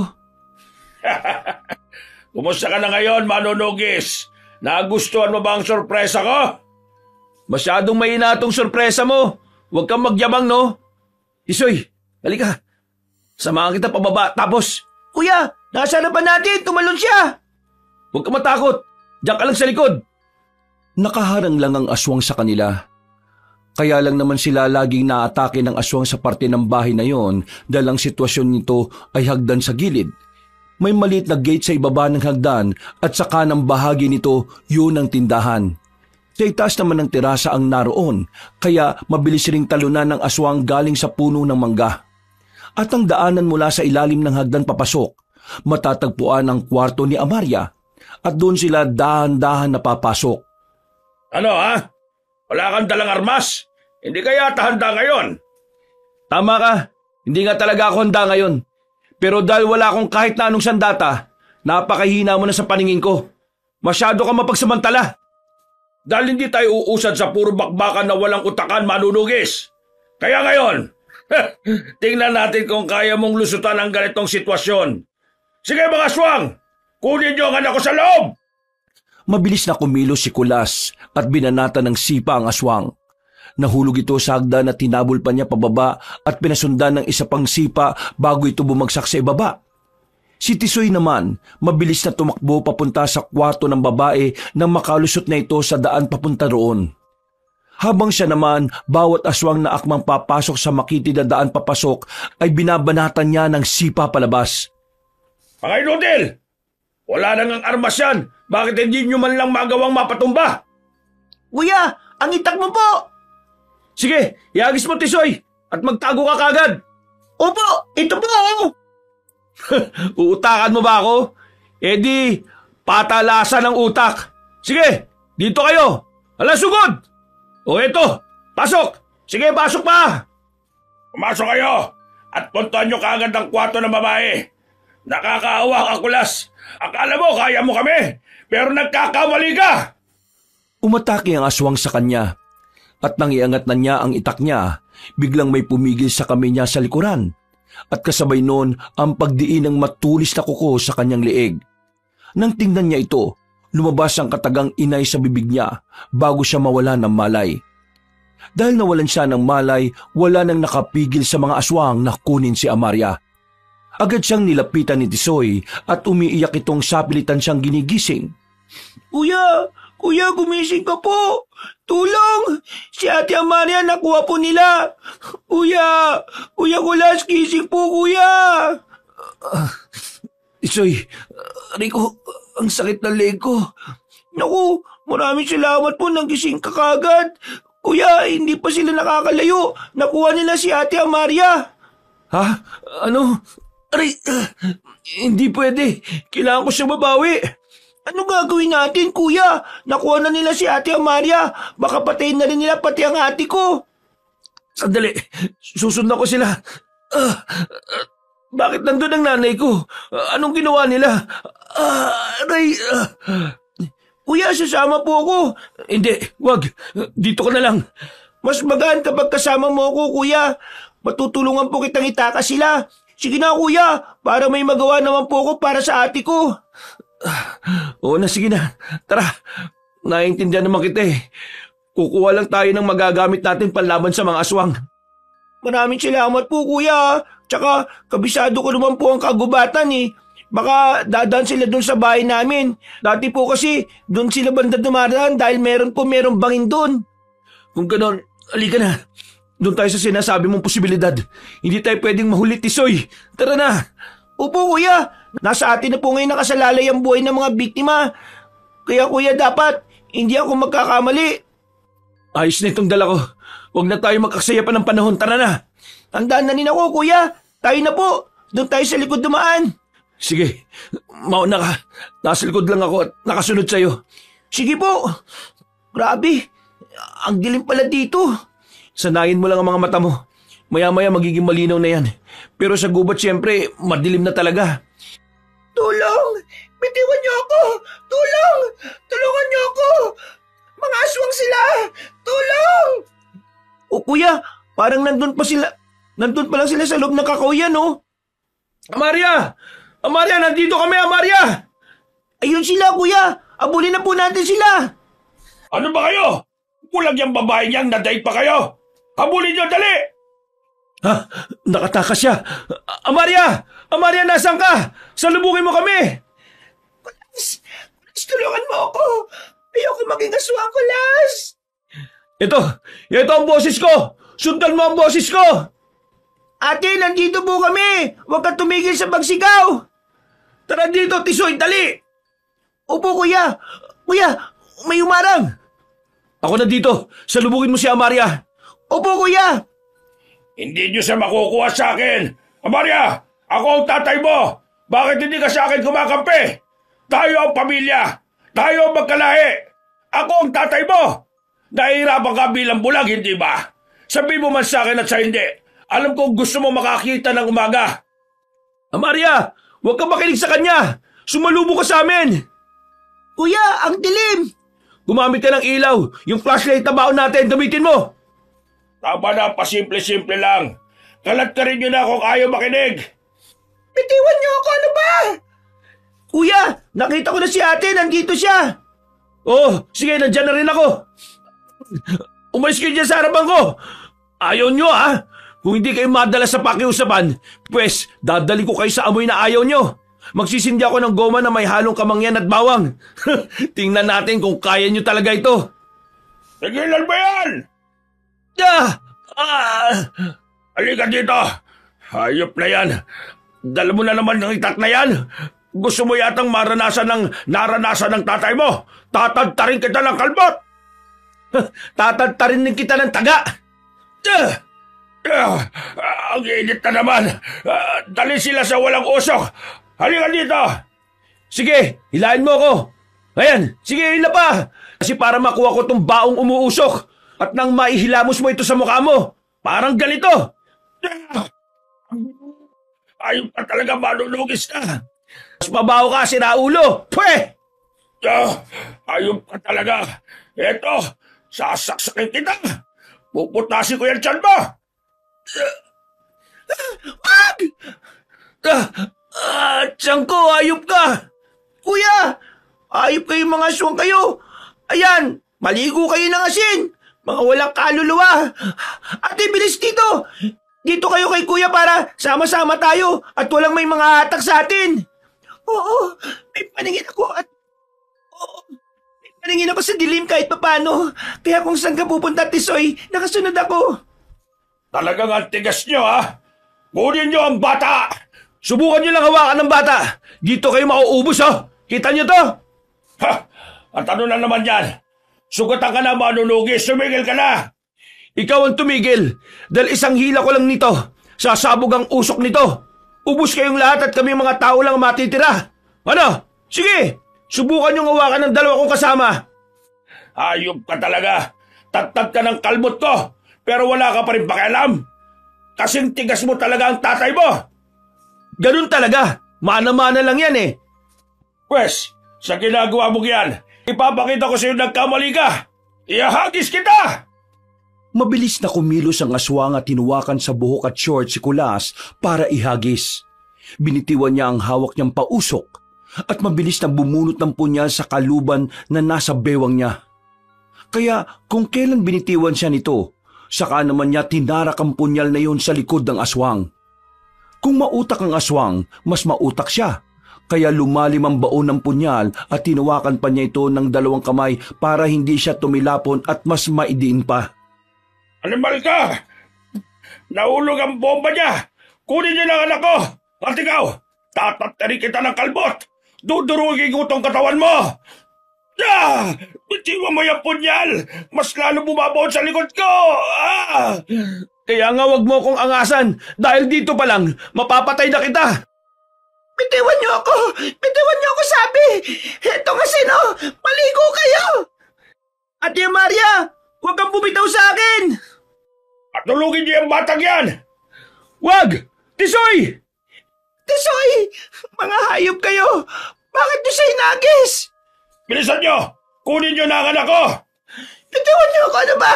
Kulas! Sa Tisoy, iligtas mo siya! Susundan kita dyan! Ililigtas rin kita, Amaria! Tisoy! Tisoy, nasaan ka? Ang flashlight niya! Sakit ng katawan ko! Tisoy! Umupa na ang init ng habak mo. Mukhang nakatulog na. Habulin ang mga aswang! Tisoy! Nasaan ka ba, Tisoy? Sumagot ka! Gising ka ba? Malamang kulas hindi. Sumagot na sana yun kung gising yun. Kulas! Nako, sinasabi ko na nga ba eh. Hindi mo naabutan ng mga aswang, no? Hindi mo kasi pinatay ang babae. Yan ang sinasabi ko sa'yo. Aminado akong pumalpak ako, Manong. Pero hindi makatarungan na patayin ko ang alam kong tao naman. Babawiin ko si Amaria. Pero hindi ako papayag na patayin niyo siya. Ang mga aswang ang dapat nating tinatapos, hindi ang kapwa natin tao. Tisoy! Tisoy, nasaan ka? Oo na, hindi papatayin. Pero kailangan natin siyang pigilan para hindi mangalib ang buhay ng ibang babae. Ito ng pagkakataon natin para matunto ng kuta nila. At sino yung nakaiga dyan? Bata ba yan? Bakit kami kasamang bata dito? Ito yung batang handa na rin gawin ang lahat. Maging ligtas lang ang babaeng naging ate niya sa buhay niya. Kahit buhay niya, handa niyang ibuwis para lang kay Amaria. Kaya wala tayong karapatan na saktan ng babaeng yun. Mahalaga siya para sa batang ito. Tisoy! Tisoy, gumising ka! Tara na, magmadali na tayo. Habulin natin ang mga aswang. Umalis ang grupo ng albularyo at mga manunugis. Pero may ilang naiwan para tulungan silang dalawa. Mabuti na lang sa marahan at paulit-ulit na pag-alog ni Kulas kay Tisoy ay nagising ito. Sandali itong humikbi sa kauna-unahang pagkakataon na kasama niya ito. Noon niya lang naisip na umiiyak rin pala ang batang yon. Pero saglit lang yon at nabuo na naman ang determinasyon nito na iligtas si Amaria at bawiin ang kapatid sa mga aswang. Tara, magdaan-daan ka. May masakit ba sa katawan mo? Nabalian ka ba? Ayos lang po ko, kuya. Gusto ko nang puntahan ng ate ko. Baka hindi ko na siya maabutan eh. Huwag kang mag-alala. Hindi na mangyayari yon. Nandun na ang mga manunugis. Ililigtas nila sila Amaria. At tayo, kailangan natin makahabol. Opo, kuya. Ano, kaya mo pa ba? Kung hindi mo kaya, Tisoy, magsabi ka lang. Hindi, kuya. Kailangan ko po mabawi ang ate ko. Mga hayop ang mga aswang na yun eh. Wala silang karapatan dito sa mundo natin. Iba dapat ang mundo ng mga yun eh. Kasi mga hindi sila normal. Pinatay nila ang mga magulang ko. Kinuha nila ang kapatid ko. Dati tahimik ako kasi wala akong laban eh. Pero ngayon, hindi na pwedeng wala akong laban, kuya. Tama yan, Tisoy. Ganyan nga. Tara, bilisan natin. Opo, kuya. Hindi na ako natatakot. Ililigtas ko ang ate ko. Aray! Teka, parang ang mga manunugis yun, kuya. Sige, dito ka lang. Baka mauli tayo kay ate. Bakit hindi na lang po natin sila hayaang lumaban sa mga yan at kunin na lang po natin yung pagkakataon na itakas ang kapatid ko at gawa ng paraan ng pagligtas kay ate Amaria? Kung sa bagay nga naman, may punto ka dyan. Kung ganon, tara na. Ito ang gamitin mo. Protektahan mong sarili mo gamit yan. Maraming salamat po, kuya. Pero kaya mo pa ba? Basang-basa ka na rin po ng dugo mo eh. Oo, ayos lang ako. Sanay ako sa mga ganitong sugat sa katawan. Kaya wag mo akong alalahanin. Sige po, kuya. Tara na po. O sige, dito tayo dumaan. Aray! Oh, ayos ka lang ba? Ayos lang po ko, kuya. Kaya ko po ito. O, halika na. Bubuhatin kita. Huwag kang tumalon kasi mukhang napilayan ka sa paa kanina eh. Salamat po, kuya.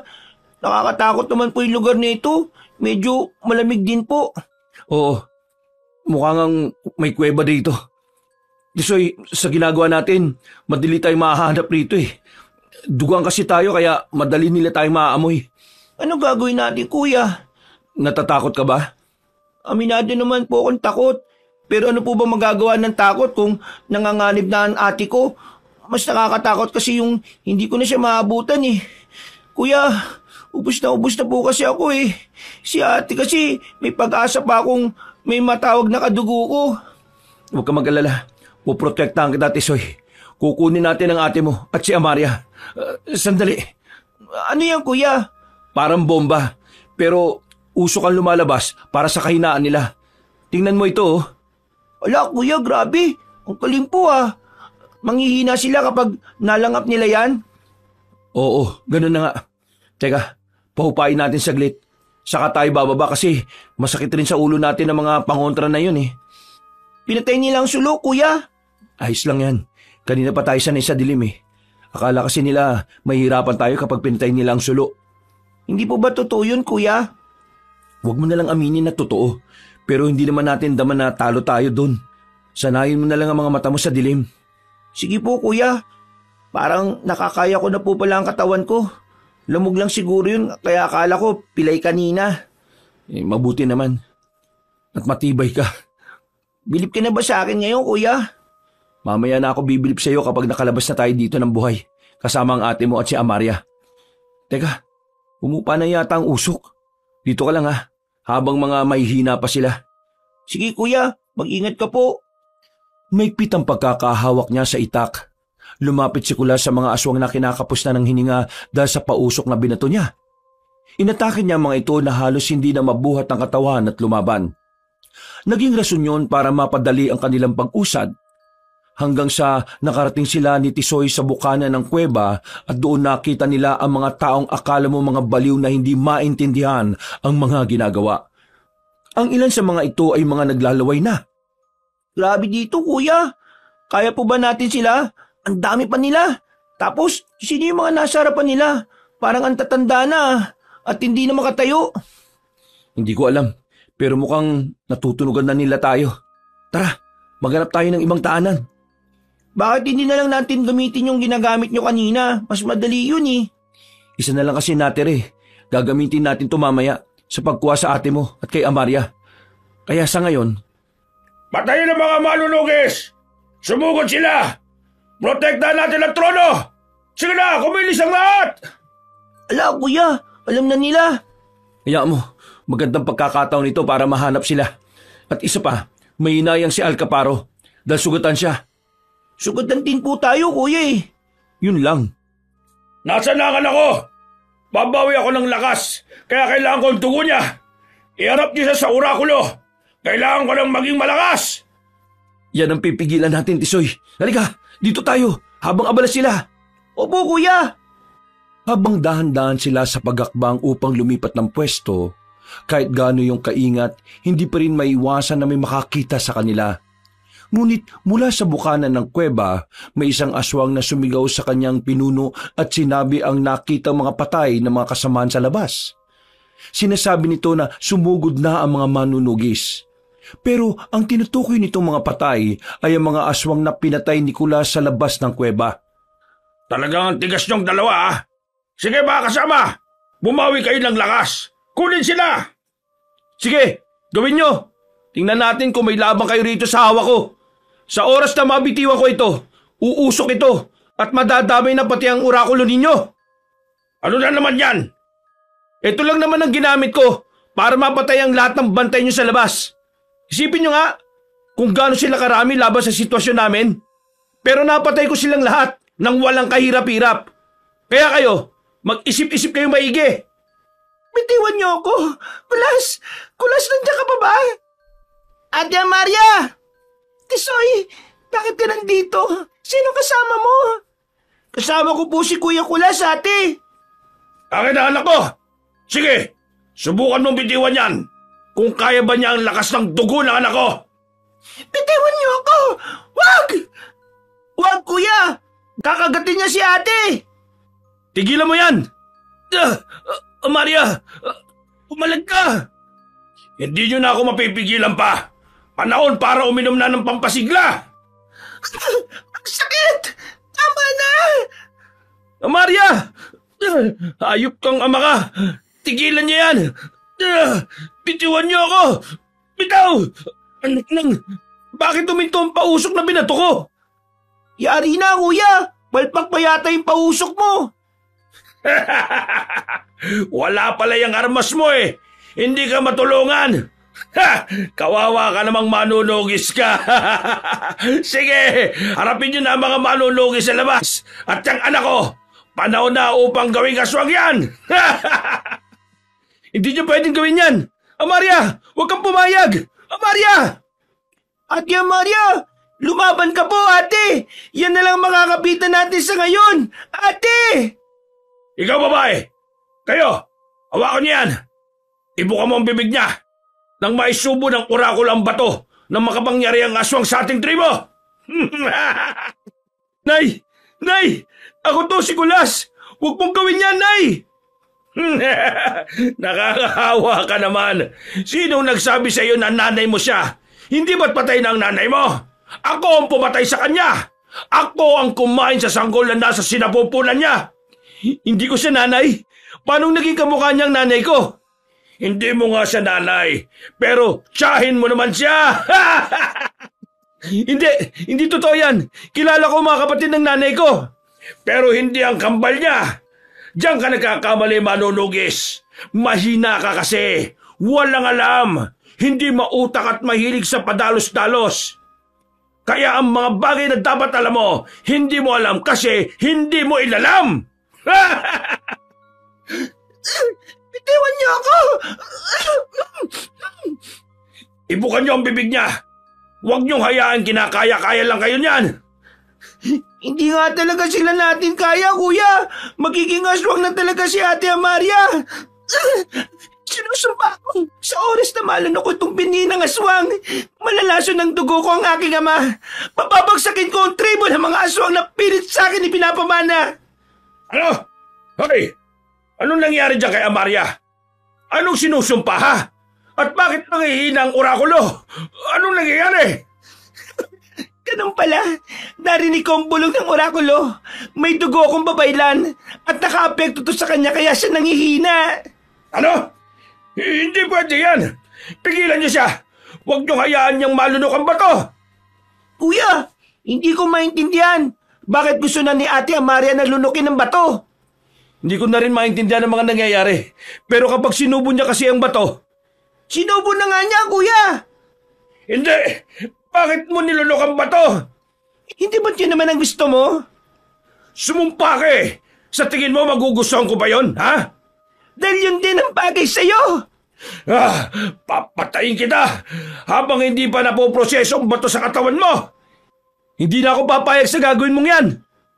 Mabilis na kumilos si Kulas papunta sa pausok na hindi nakapaglabas ng usok. Hindi ito gumana dahil hindi sapat ang pagbukas nito sa maglalabas ng makapal na usok. Sa biglaan niyang pagkilos, nabitiwan siya ng aswang na humahawak sa kanya. Pero nang aapakan na sana niya ang pausok, bigla naman siyang nasipa ng aswang at saktong dumating ang isa pang manunugis. Pasukin ang kuweba at ubusin ang lahat ng aswang! Ano nangyayari? Bakit parang nangihina ako? Kasi tumatalab na ang sumpa ko. Mahirapan ka. Katumbas akong gaano ka kasama. Ayop ka. Wala kang kwentang anak. Takas na mga aswang hanggat kaya niyo pa. At ikaw, kahit may dugo kang babaylan, kakain ka pa rin ng tao at papatayin ka ng mga manunugis na yan. Hindi kita hayaang makatakas ngayon, Alcaparo. Umanda ka sa akin kapag nahuli kita. Nang nakita ni Alcaparo ang albularyo na si Vito, agad itong kumaripas ng takbo habang hawak-hawak nito ang lalamunan. Sinundan nito ng ibang manunugis habang si Amaria naman ay napaluhod na dahil sa proseso ng pagiging aswang sa kanyang katawan. Pero hindi nagbago ang mukha nito.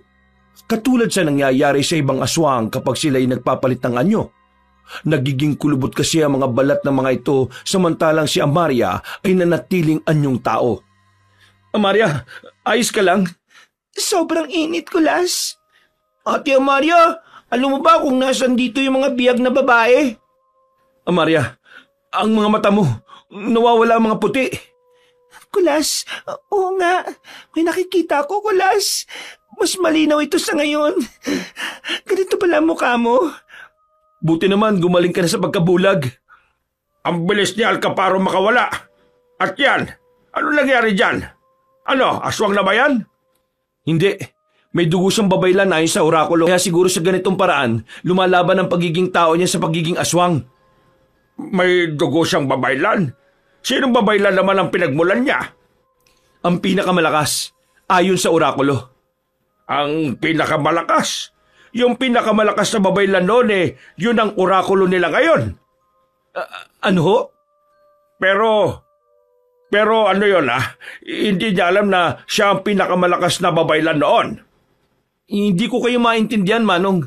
Paano naging pinakamalakas na babaylan natin ang orakulo nila? Dahil ang orakulo ay isang babaylan din. Siya ang tinutukoy kung kahit gaano ka pa kabuti. Kung sinakop ng bato ng aswang ang utak mo magiging masama ka rin. Ngayon, malinaw na ba sa'yo ang ibig ko sabihin? Si Amara, bulag lang yan. Pero itong orakulo nila, dating babaylan. Yan ang rason na sa kabila ng katandaan niya nananatili siyang buhay. Habang buhay niyang dinadala ang insulto ng mga aswang sa ating mga manunugis at albularyo. At yun ang hindi matatanggap ng lahi natin. Pwes, ako naman ngayon ang manginsulto sa lahi nila. Hanggat nasa katawan ko ang bato, hindi ko sila tatantanan hanggat hindi sila nauubos. Nagkatinginan ng iilan sa mga manunugis sa lugar na yon. Hindi nila lubos sa kalain na sa kabila ng paglunok ni Amaria ng bato ng aswang, may ulirat pa rin ito sa pagiging tao at alam pa rin ito kung saan ito papanig. Hindi nagtagal na nahimik na ito. Atakma itong aalalayan ni Nicolas ng tayo pero bigla itong tumingin sa kanya. Nararamdaman ko na siya. Nagugutom na ako't nauuhaw. Sinasabi ko na nga ba Sandali lang, Manong. Sa tingin ko, kaya niya kontrolin to. Amaria, naririnig mo ba ako? Makipag-usap ka sa akin para mapatunayan kong hindi ka nawawala sa sarili mo. Kaya ko to. Ang babango ng mga naaamoy ko. Nakakatakam. Teka, saan ka pupunta? May gusto akong puntahan. Hindi ko alam kung bakit. Ang mabuti ba siguro, sundan natin siya. Patayin niyo ang orakulo. Hindi na tayo kilala niyan bilang kalahi niya. Pero ang bato sa katawan niya, hindi na dapat pang mapas sa kamay ng mga aswang. Susundan lang natin tong si Amaria.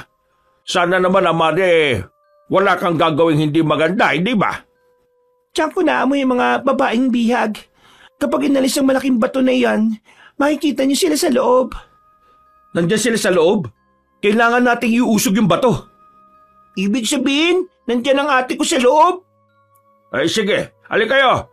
Pagtulungan natin itulak ang malaking bato na ito. Maraming salamat, Ate Amaria. Makikita ko na po ang ate ko. Pero, kumusta ang pakiramdam mo, Amaria? Hindi ka ba nahihirapan? Nakakatakam ang mga nasa loob. Gusto kong pigilan mo ako kapag nakalabas na sila. Oo, sige, Amaria. Akong bahala sa'yo. Pero kung talagang hindi mo na kaya, pasimple ka lang kumagat sa balikat ko. Habang pinagtutulungan nilang itulak ang nakaharang na malapad na bato, sakto namang dumating ang ibang manunugis. Nahuli ng mga ito ang ibang aswang na nanghihina na dahil sa usok na nalanghap, pero si Alcaparo ay talagang hindi na naabutan pa. Nang mausog naman ang bato, nagsisigawan naman ang mga babae sa loob. Akala kasi ng mga ito aswang pa rin pero nang mapagtanto nilang hindi, ay umiyak ang mga ito at nagpapasalamat.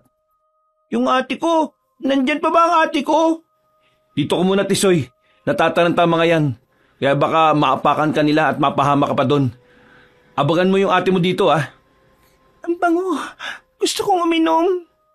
Pigilan mo, Amaria. Kaya mo yan. Huwag ka na lang tumingin. Oo, kaya ko to. Titiisin ko to. Ano, Amaria? Bakit parang nagdaramdam ka na? Manong naman, hindi rin ito madali para sa kanya. Pero nakikita niyo naman, di ba? Sinisikap niyang pigilan. Sana nga mapigilan niya yan. Dahil sa oras na may masaktan siya, kahit ikaw pa, hindi ako magdadalawang isip na saktan din siya. Mas lalong naging mahirap yun kay Amaria. Kaya nang hindi na niya ito kaya, lumapit ito sa bagay na umuusok at nilanghap ang usok nito para mahimatay na lang kesa sa magtiis. Nagulat ang mga manunugi sa ginawa niya at nilapitan na lang din ito ni Nicolas.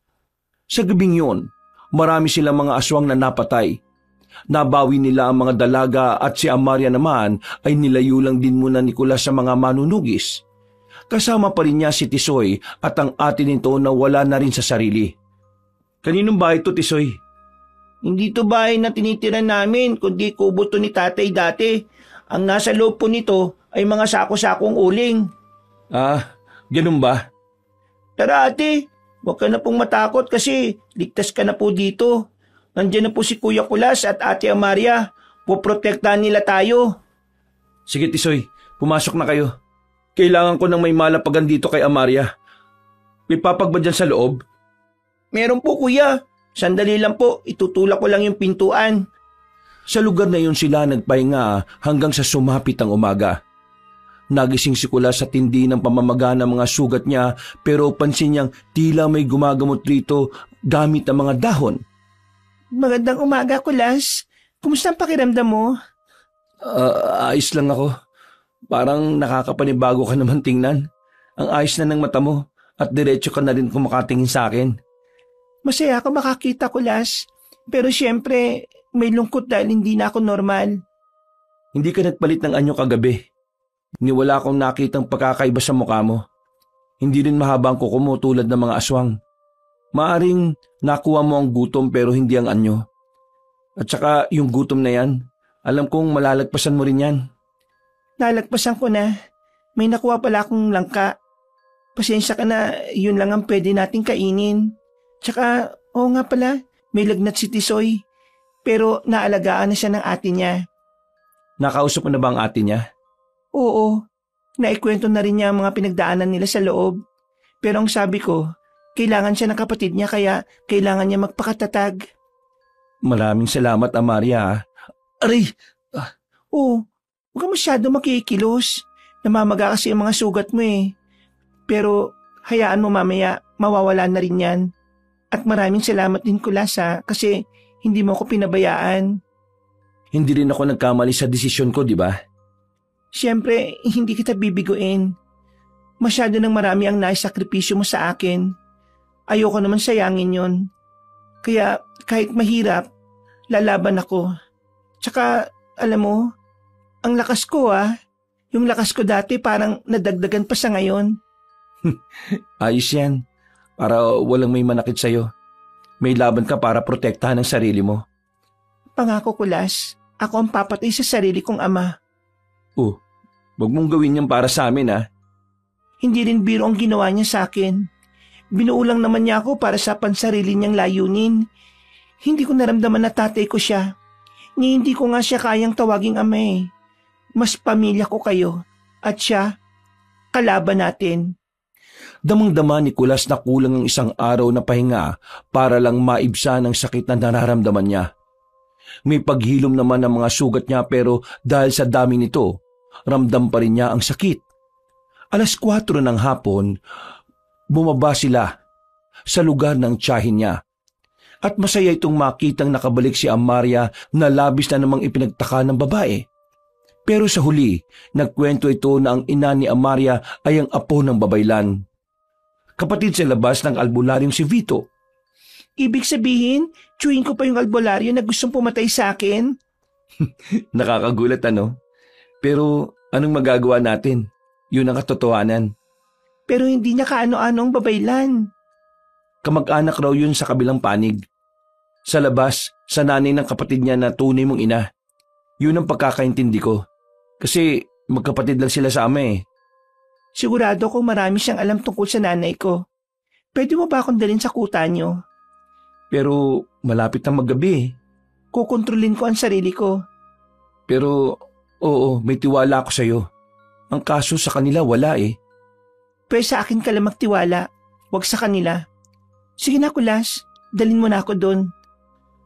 Sige na nga. O Tisoy, ikaw nang bala sa ate mo Babalikan ko kayo dito. Opo kuya, mag-ingat po kayo ni ate at bumalik po kayo kagad. Talagang umakyat ng bundok si Kulas at Amaria kung saan naroon ang kuta nila ng mga albularyo at manunugis. Alerto ang mga manunugis nang dumating sila pero nanatili lang silang kalmado. Para saan naman ito, Kulas? Para ipaalam sa'yo kung kanino talagang anak si Amaria. Bukod kay Alcaparo, na tatay niya. Magandang gabi ho, Mang Vito. Magandang gabi rin sa'yo. Sana matino ka pa rin. Wala ho akong nararamdaman na parang nakakalimot sa ginagawa ko. Malinaw po sa akin ang lahat ngayon. Walang kahit sino o anong makakaalipin sa akin dahil ako ito. Kung ganun Pumasok kayo. Sa loob tayo mag-usap. Maraming nababahala sa mga tao rito dahil nandito ka. Maraming salamat po. Sige na, umupo kayo. O nga pala, anong pakay nyo rito? Makikipagtulungan ba kayo para mahanap si Alcaparo? Bukod po dyan, nandito kami upang ibigay sa inyo ang kahon na ito. Gamit yan ng totoong ina ni Amaria na galing sa tiyahin ko. Binigay yan ni Esmeralda sa kanya dahil katotohanan yan sa pagkatao ni Amaria. Parang kilala ko ang kahon na ito Pag-aari ito ng kapatid kong lalaki na matagal nang pumanaw. Paano napunta kay Esmeralda ito? Buksan po ninyo para malaman niyo kung paano napunta kay Esmeralda ang sulat. Okay, sige. Galing kay Esmeralda ang sulat na nakasaad dito Basahin ko. Vito, itinakas ko ang sanggol hindi dahil traidor ako sa inyo, kundi dahil sa katotohanan na ayaw niyong paglaanan ng oras para ako pakinggan. Si Amaria, ang pangalan ng sanggol na ito, ay pamangkin mo. Anak siya ni Amelia na iyong kapatid. Ginawa ni Amelia ang lahat para lang magising ang kanyang lola na babaylan.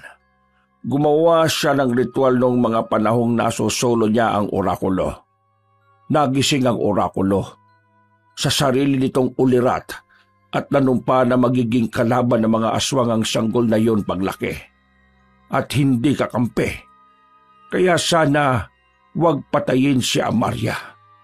Ay, naku naman, Amelia. Kung pinagbigyan pala kita, Manong, di nagsisisi ka na ngayon. Pasensya na kayo. Sana mapatawad ako ng kapatid ko.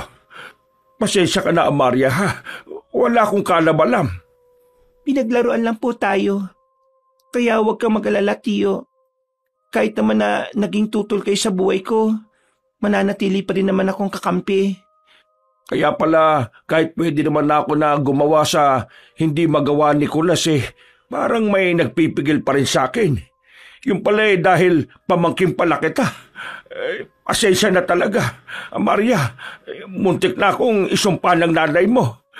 Mahal na mahal ko pa naman ang kapatid ko na yon. At isa siya sa dahilan kung bakit gustong-gusto kong mapuksa ang mga aswang na yun Kasi hindi nila binalik ang nanay mo sa amin. Pero ngayong alam ko na. Naniniwala na ako. Dahil nanay mo na mismo ang gumawa ng paraan para mabaliktad niya ang sitwasyon. Mabuti naman po't maayos na tayo. Nagpapasalamat din ako, Kulas.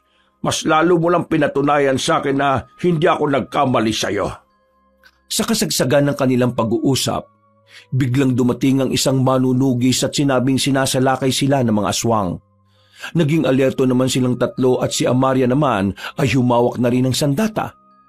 Hindi na sila nagsayang pa ng oras at tinarap ang mga umaataking aswang sa kuta nila. Hanggang sa nagkaharap ulit ang mag-ama. Wala kang kwenta, anak! Binuo kita para maging halili ko. Pero ang ginawa mo, kinalaban mo ako. Buti na lang nailuwa ko ang dugo mo. Naalis ang lason sa katawan ko. At ngayon, hindi kita mapapatawad sa ginawa mo sa akin. Mas hindi kita mapapatawad sa ginawa mo sa mga kadugo ko. Sa nanay kong bihag mo. Ay, oo nga pala. Tungkol dyan. Paano ka nagkaroon ng dugong babaylan, Paano nangyari yon? Hindi ko alam. Maliban lang sa apo ng orakulo ang aking ina na mukhang hindi mo rin alam. Ano? Nakakagulat ba? Kapatid ko lang naman ang babaeng ginahasa mo. Hindi ka kasi naging mabusisi at puro kahangarin. Kaya ka naisa ng hindi mo namamalayan. Hindi mo nga alam na tinraidor ka ng orakulo mo Wala kang kakampi, aswang. Sabi ko sa'yo, mahina ka Ayop kayo! Mapatay ko kayong lahat! Ako munang harapin mo! Talagang ikaw ang haharapin ko! Wala kang utang na loob na anak! Matapos kitang buuin, ganito ang igaganti mo sa akin? Mamamatay ka! Ikaw muna! Walang iya! Natamaan mo siya at manghihina na rin yan sa usok na nasa paligid. Lalabas ba ang baton yan? Kailangan natin kunin yan para wala nang magmana. Maria, ayos ka lang. Pasensya na hindi ako nakasali sa inyong dalawa dahil masyadong mabilis eh. Pero marami kang sugat. Wala na ang aswang na yan. Tara na sa bahay. Maraming salamat, Kulas. Pasensya ka na talaga. Halika, gamutin natin yung sugat mo. Kahit alam kong mabilis kang maghilom yan. Yung 3 araw naging 2. Karapat dapat ka pa rin talagang alagaan. Naging madaling talunin ng mga aswang nung sinugod sila ng gabing yon. Yun ay dulot ng galit, padalos-dalos at epekto na rin ng mga pangontra nila. Maaaring hindi lahat ng aswang nalupig nila, pero ang pinuno ng mga aswang ay talagang napatay ito ng sarili nitong anak. Pinagtabi ni Manong Vito ang 2 bato ng aswang sa isang lagayan. Isa sa orakulo at ang isa sa ama ni Amaria. Nilibing nila ito sa lugar na hindi madaling mahukay. Dahil tapos na ang sagupaan ng mga aswang at ng mga manunugi sa talbularyo, sa loob ng maraming taon na namumuhay sila sa lugar na iyon, ay nanatili na itong payapa. Sinama na nila si Tisoy at tangkati nito sa pamumuhay roon, hanggang sa ang binata na si Tisoy ay nagkaroon na rin ng kaalaman tungkol sa ibang lugar. Kaya kung saan-saan na rin ito nakararating. Habang si Kulas naman ay nagkaroon na rin ng sariling pamilya kasama si Amaria, na parang natunaw lang ng pagiging dugong babaylan niya ang kanyang pagkaaswang. Kahit na hindi lingid sa kaalaman ng lahat na may bato ng aswang sa kanyang katawan. Wakas. Hello mga kabangers, mga kayanggaw, si Kabanong Puli. At muli tayo na naman po ay magsha-shoutout galing sa video ng dalagang pinagsamantalahan at itinapon sa ilog, yung mga nag-comment doon. Pero syempre, uunahin po natin yung mga nag-join o nag-member sa atin, no? Yung ating, parami na sila. Total numbers po natin ay 11 na, no? So sana po sa susunod marami pa rin po ang sumali at sumuporta po sa ating channel. So ito po, unahin na po natin yung unang-una na nag-join, okay? Yung unang sumuporta sa atin si Lance MBB, kay Mayan Zuevela, kay Christopher Kalima, kay Precious Iris Also, at siyempre kay Josephine Barrientos, kay Noel Reyes, kay Shaololin Your Love, kay Lynn Kalayeg, kay Akala Carmi, kay Kaloyal Kualas de Muls, at siyempre pa kay Mark Hill. Ayan, ito yung pangalang artista. Kay Chris Michael Betita, kay Myla Lotino, kay Jomar Atemosa, ito po yung mga bago natin, no? Si Jomar Atemosa, kay Grace Gale, at kay Anjo Pesiao. Ayan, hello po. Nako, thank you very much po sa inyong pagsuporta sa ating YouTube channel. So, yung mga gusto pong lagi pong nako-comment or lagi na siya shoutout, every time po na meron po tayong pa-shoutout, sila po ay mga nag-join. So, gusto niyo pong mag-join po, meron po doon sa tabi ng title ng ating YouTube channel, yung mga kwento ni Kabanong, may join button doon. Pindot lang po kayo, less than 100 po. Nakasuporta na kayo sa akin, nakatulong na po kayo sa channel at lagi pa po kayo masya-shoutout. May iba pa pong mga entry level. Mas mataas na entry level, mas meron pong benefit na mabibigay po sa inyo. And syempre, tuloy-tuloy pa rin naman tayo sa pag-shoutout ng mga nag-comment. Pero randomly lang po ito, no? Yung mga makikita po natin na, kumbaga, papasadaan natin, kung sino po yung ma-shoutout natin, maswerte masya-shoutout, sila lang po yung mabibikas po natin. So, una po nakita natin dito si Papa Reeves. Hello po, shoutout po. Sabi niya sa MFS Shoe. Yan, okay. Meron po nga MFS Shoes. Shoutout po sa inyo kay Roselyn Labajo at kay Jonalyn Tubalias. 3 account po daw yung ginagamit niya. Ako, maraming salamat po. Kay Lilibet Halandoni, hello po. Ayan, ako, napakaganda po ng font na ginamit niya. Hindi ko masyado mabasa. At kay Precious Irish also. Yan po, yan. Isa po sa mga nag-join button natin yan. Kasi pagka nakita ko na nag-join kayo, meron po kayong special emoji, yung star, na yung bilog na blue na may star. Okay? Kay Jonalyn Tubalyas, ayan, sabi niya, naghihintay lang siya ng pabo sa daming account ko na pinafollow daw. Nako, thank you very much, no? Kaya Dionisio Saloreto, ayan, hello po mga kayanggaw, sabi niya. Kay Judith Santos at kay Jonalyn Tubalyas, ayan, baka pwede daw pa-shoutout, Jonalyn. Hello po. And then kay Honey Jane Engalia, hello, ayan, yun, habang natutulog daw, nakikinig siya. At kaya Rosana Kaufman, hello po. And kaya Eleanor Anala, kaya Aida Calma, hello, at shoutout din kay John Cel Ceresa, kaya Jonalyn Tubalyas, at kaya Federanada. Ayan, syempre ito shoutout rin po listening dahil buntis daw siya. Nako, nakikinig na ngayon, may baby na daw siya at 2 years old na ba? Jemlyn Dahuya, talagang time flies no? And kay Miss Aniseta Channel, hello po. Kaya lang ang masakit kasabot ng ama ni Emilio,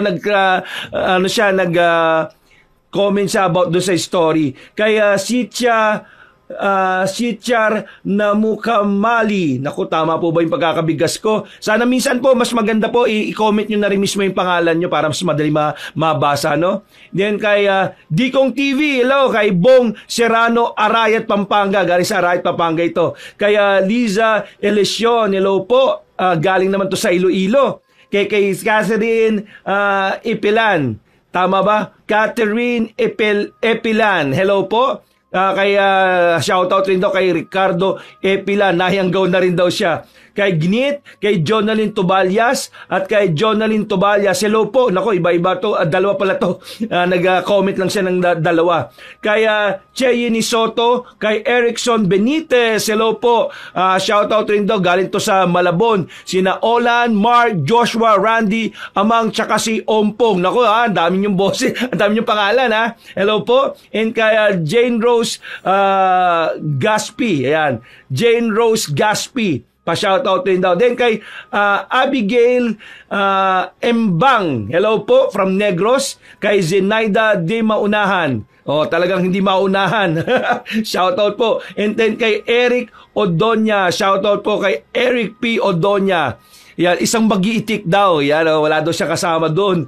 Ayan, mukhang ako lang ang kasama niya, ang ating kwento. Kay ang Angelito Agustin, ayan, kay Darwin Kotkot from Cebu, and kay Arlene Merano, ayan, since 50k followers lang daw siya, kasama na natin siya. Siyempre, ito si Lance MBB, member po natin to.